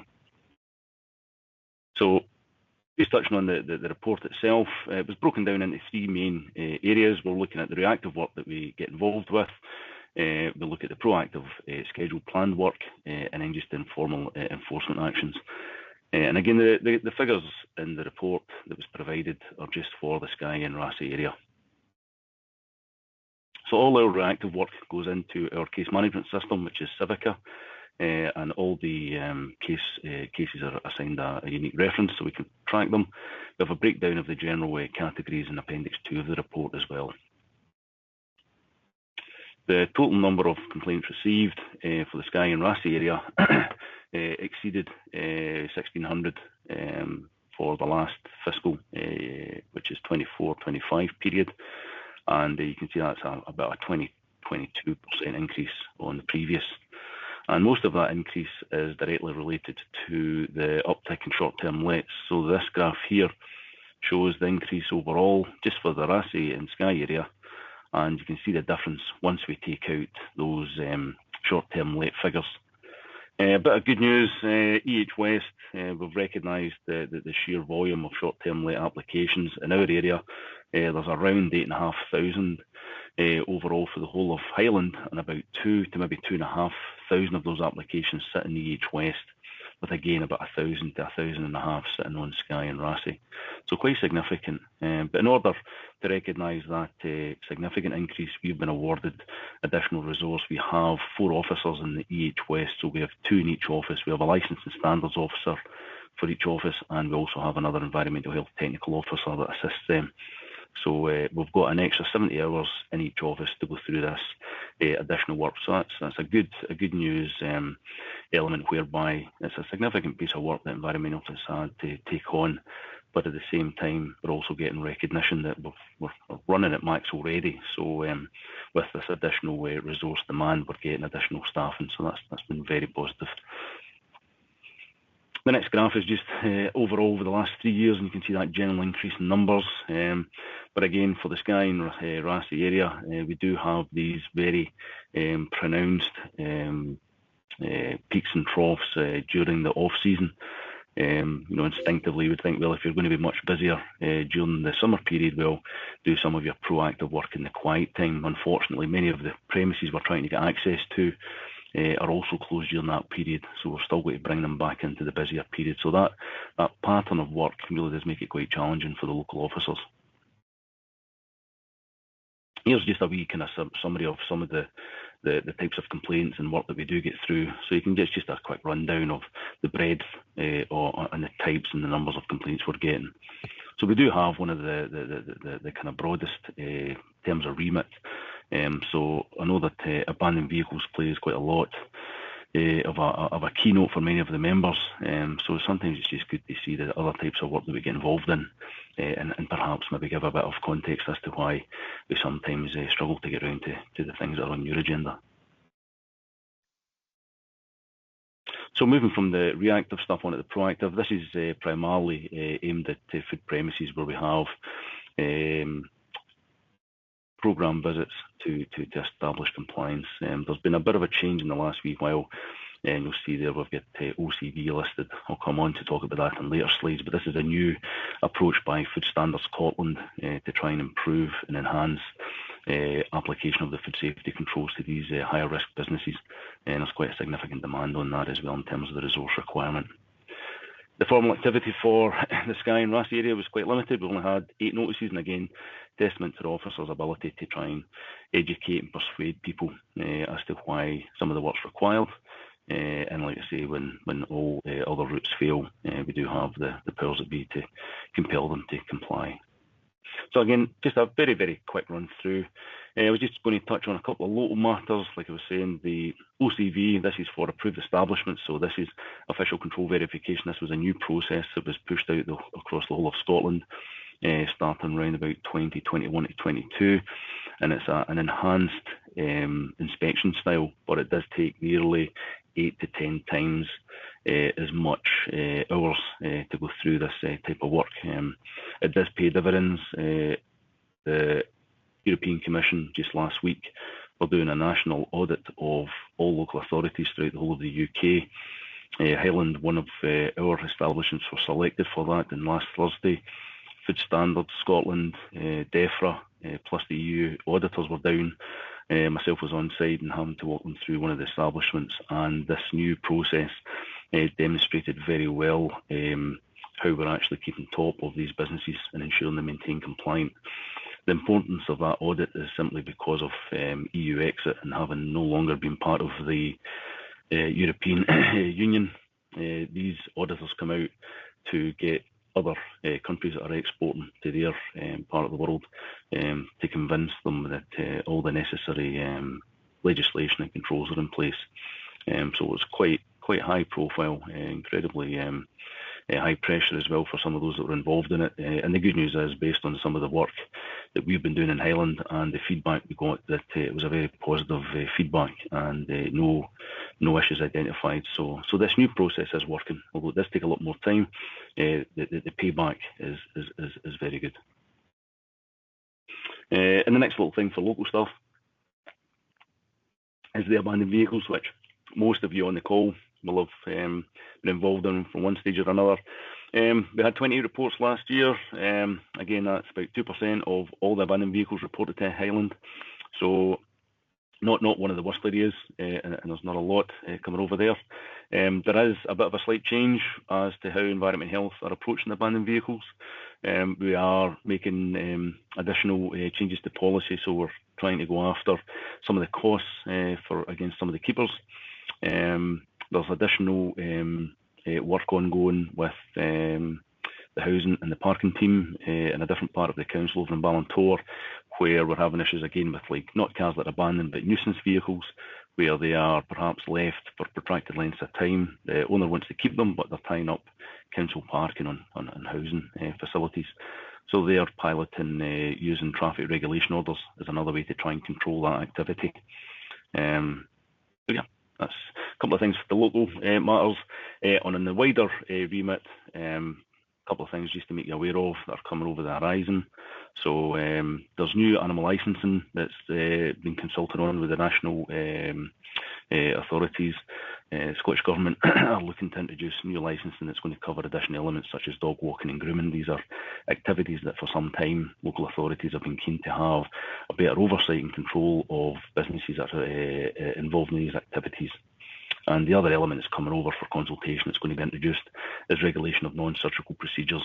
So again, this is mostly about additional invasive procedures through cosmetic treatments. And again, at the moment, there's not a clear line for who's going to be enforcing it, but the likelihood is that the enforcement role is going to come back to Environment Health. So it just highlights again that we're getting additional demands placed on our very limited resources, but as to how that's going to be implemented, we'll just have to wait and see.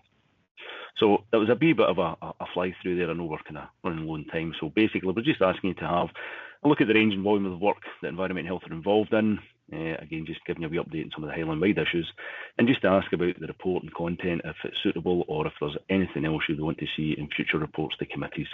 And we'll just take this point now to ask any questions that you might have. Okay, no, thank you, John. I'll go to Drew first. No, thanks, John, for the report. It's my God, I keep forgetting just how big a range of services that your department covers, and I was certainly think you're well short-staffed to cope with all this work with the number of people you have, and I just wonder, how your staff can cope with the pressures that are being put on them, because you're looking at that list of stuff that you cover. Incredible. There's just a couple of obviously things. Obviously congratulate the staff at the work they're doing. So many complicated things. For example, the shellfish monitoring stuff is something that I know your team are involved in. Just on though, I don't want to waste your time either. So just on page 62, it just gives me, it's maybe the way I'm reading it, but under the Highland wide issues, the short-term lets, which I'm sure you may agree is been a bit of a nightmare for everybody concerned. I just wondered, it says at the bottom, the final sentence, the scheme will continue to be a priority and require resource going forward. I just wondered what resource you're meaning there, because my understanding was that the Highland-wide, the short-term letting process, the legislation, is supposed to be self-financing, so there shouldn't be any cost to the council. And I just wondered, has that changed since the sort of tsunami of applications? And maybe a wee sort of side question would be, do you think that this legislation is actually chasing people away from that line of work, or do you think it has had no effect whatsoever? It's a very simple sort of question. Thank you. Yeah, no problem. The report was drafted. I mean, this report was scheduled for the start of this month, so there has been some movement forward. So when the short-term let first came out, we had one officer, was the original. Then we had one licensing standards officer and a technical officer, one in each office. And then subsequently, that was doubled with temporary officers just around about, I think it was January, February. Then in March, April, those temporary posts were made permanent. So we are now in the position where we have 4 permanent posts. So that continued resource is still required. What the report was trying to illustrate is that yes, at this stage in the last 2 years, we've effectively, I think, all 8,500 odd applications are near enough done and dusted and licenses issued. But we're still going to be faced with the exact same issue in 3 years, because it's a 3-year cycle. So it was more a case that once this phase is finished, the short-term lets is not going anywhere. And the second element you were asking about chasing people away, I don't think it is. There's been a tremendous amount of backlash from the private sector, but my own personal experience is perhaps that I think it's about £500 or £600 for application, but over 3 years it's not a lot in terms of the costs. I think the biggest concern is the amount of work or scrutiny that these businesses had previously went without. They're now on our radar, and I think that's what they don't like. There's many businesses, small hobbit sheds that people are using that they're just in the back garden. I think in the last 4 or 5 years, off the top of my head, I think we're looking at something like 400 maybe planning applications just for sheds in people's back gardens, which are almost invariably short-term lets. And for as long, nobody was seeing what these were like. And we've found some incredibly dangerous scenarios. One of the worst one was like a bunk bed, and the ladder that was coming off the bunk bed was directly above an open wood stove. So if you were to fall on, I mean, just so that there are real health and safety and members of the public being put at significant risk. Now, yes, 8,500, you're going to find quite a few in there, but yeah. So I think that there's absolutely no question that the scheme is definitely positive in terms of identifying risks and making it much safer for the tourists that are visiting here. In terms of the costs, realistically, they're not that bad, considering some of these short-term lets will charge between £1,500 to maybe £2,000 a week for some of the larger properties. But like I say, I think they don't like the scrutiny that they've been getting away with for some time. So definitely a positive thing.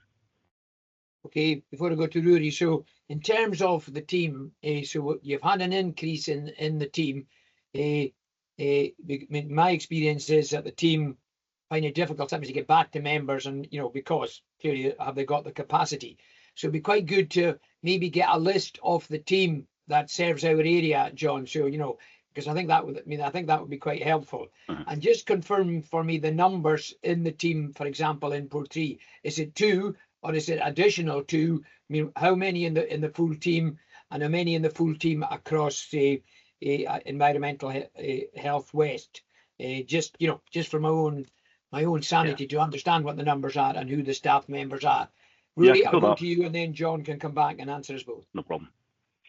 Yeah, thanks. Thanks, Chair. I think it's quite interesting what you're saying about the resource for the short-term lets licensing. I think there's probably a case to be put forward to, get you perhaps some more resource, because we don't want the process to be stalling, and that's definitely something that I've heard from other people serving on the licensing committee.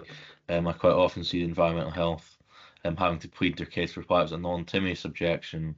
And I think, John, any sort of support that we as members can give you to make sure the team is adequately resourced will be go a long way to put those issues to rest. So I'm definitely happy to speak to some colleagues about that, see if there's anything we can do. And I'd hope that the chair and other members would be similarly minded. But the point that I would like to make is to do with fly tipping and abandoned vehicles, because one of the things that I'm hearing is, obviously you said that enforcement's a sort of last resort, and I think what I've been hearing is there's quite a lot of landowners that are perhaps aware of this and aware that perhaps the team is quite thinly stretched on the ground. I don't want to say they take advantage of your kind nature, John, but that's kind of the impression that I'm getting from a couple of them.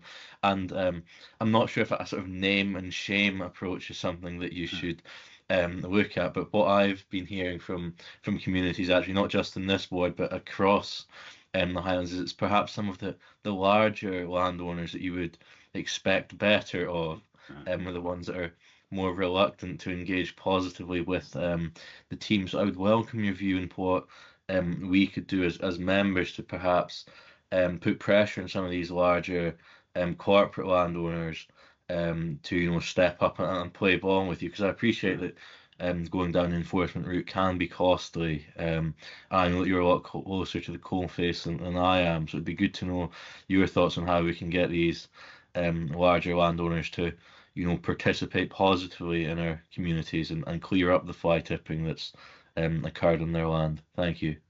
Thanks. Okay, and I'll go to Chrissy last, John, and then you can come back to all members. Chrissy? This is just a wee kind of clarification or little addition to what John was asking about confirming the numbers. Would you be able to add in what the ideal staffing would be to cover all of this extra work that you have going on? Like, what is your ideal staffing number to be able to cope comfortably with what is actually being asked of you? Okay, then. Okay, John?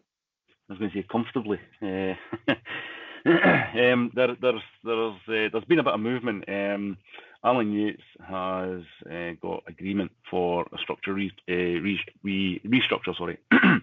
At the moment we have 3 teams, so North, Mid, and West. That we're talking about. There's going to be a shift to North and South. One of the benefits within that, so historically there were 4 people in the team, so 2 EHOs, 2 full-time EHOs. And they were supported by a housing grants officer and a shellfish officer who fulfilled a contract that was to Food Standards Scotland. Now that's kind of moved on, and we've lost the contract, so we didn't have the shellfish officer. The housing grants being provided by an officer down in Fort William because it was EH West, and we had a wee look at the numbers, the applications coming in. But the team in Skye now has had quite a significant resource injection. So they still have 2 EHOs.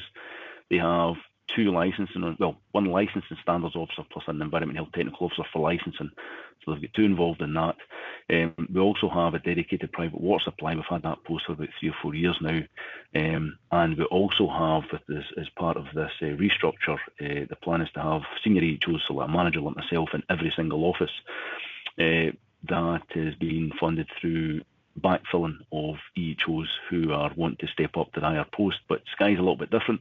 We had a food safety officer post that we tried to fill. We were unsuccessful. We tried advertising that 3 times. I think we paid about £1,000 to get it publicised in the professional publications, and we still couldn't get suitable candidates. So what they've done is, instead of having to lose an EHO to fulfil the senior post, they're going to chop the food safety officer. So the net result is an extra EHO. So you have a full-time senior, 2 full-time HOs, plus 2 licensing officers, plus your private water supply. So quite a significant step forward there. That process is in the mix at the moment. I suspect that the area manager post that sit at the top of that restructure will be decided or go out to advert towards the end of July. So probably in towards maybe middle of August, end of August, before we start to see that filter down to the senior HOs in Skye and other area offices. But there is quite a significant change, quite ambitious, and we've been very, very well placed in Skye, and that will probably see quite a significant increase in return for the communities up there, just because we'll have all these extra man hours on the books and dedicated for Skye and Raasay. Okay, so how many posts is that on Skye then? We should have at least 6 posts, up from 2 HOs plus a housing officer. So that's, you're nearly doubling the team there. It's quite significant. Okay. And Chrissy's question, is that enough?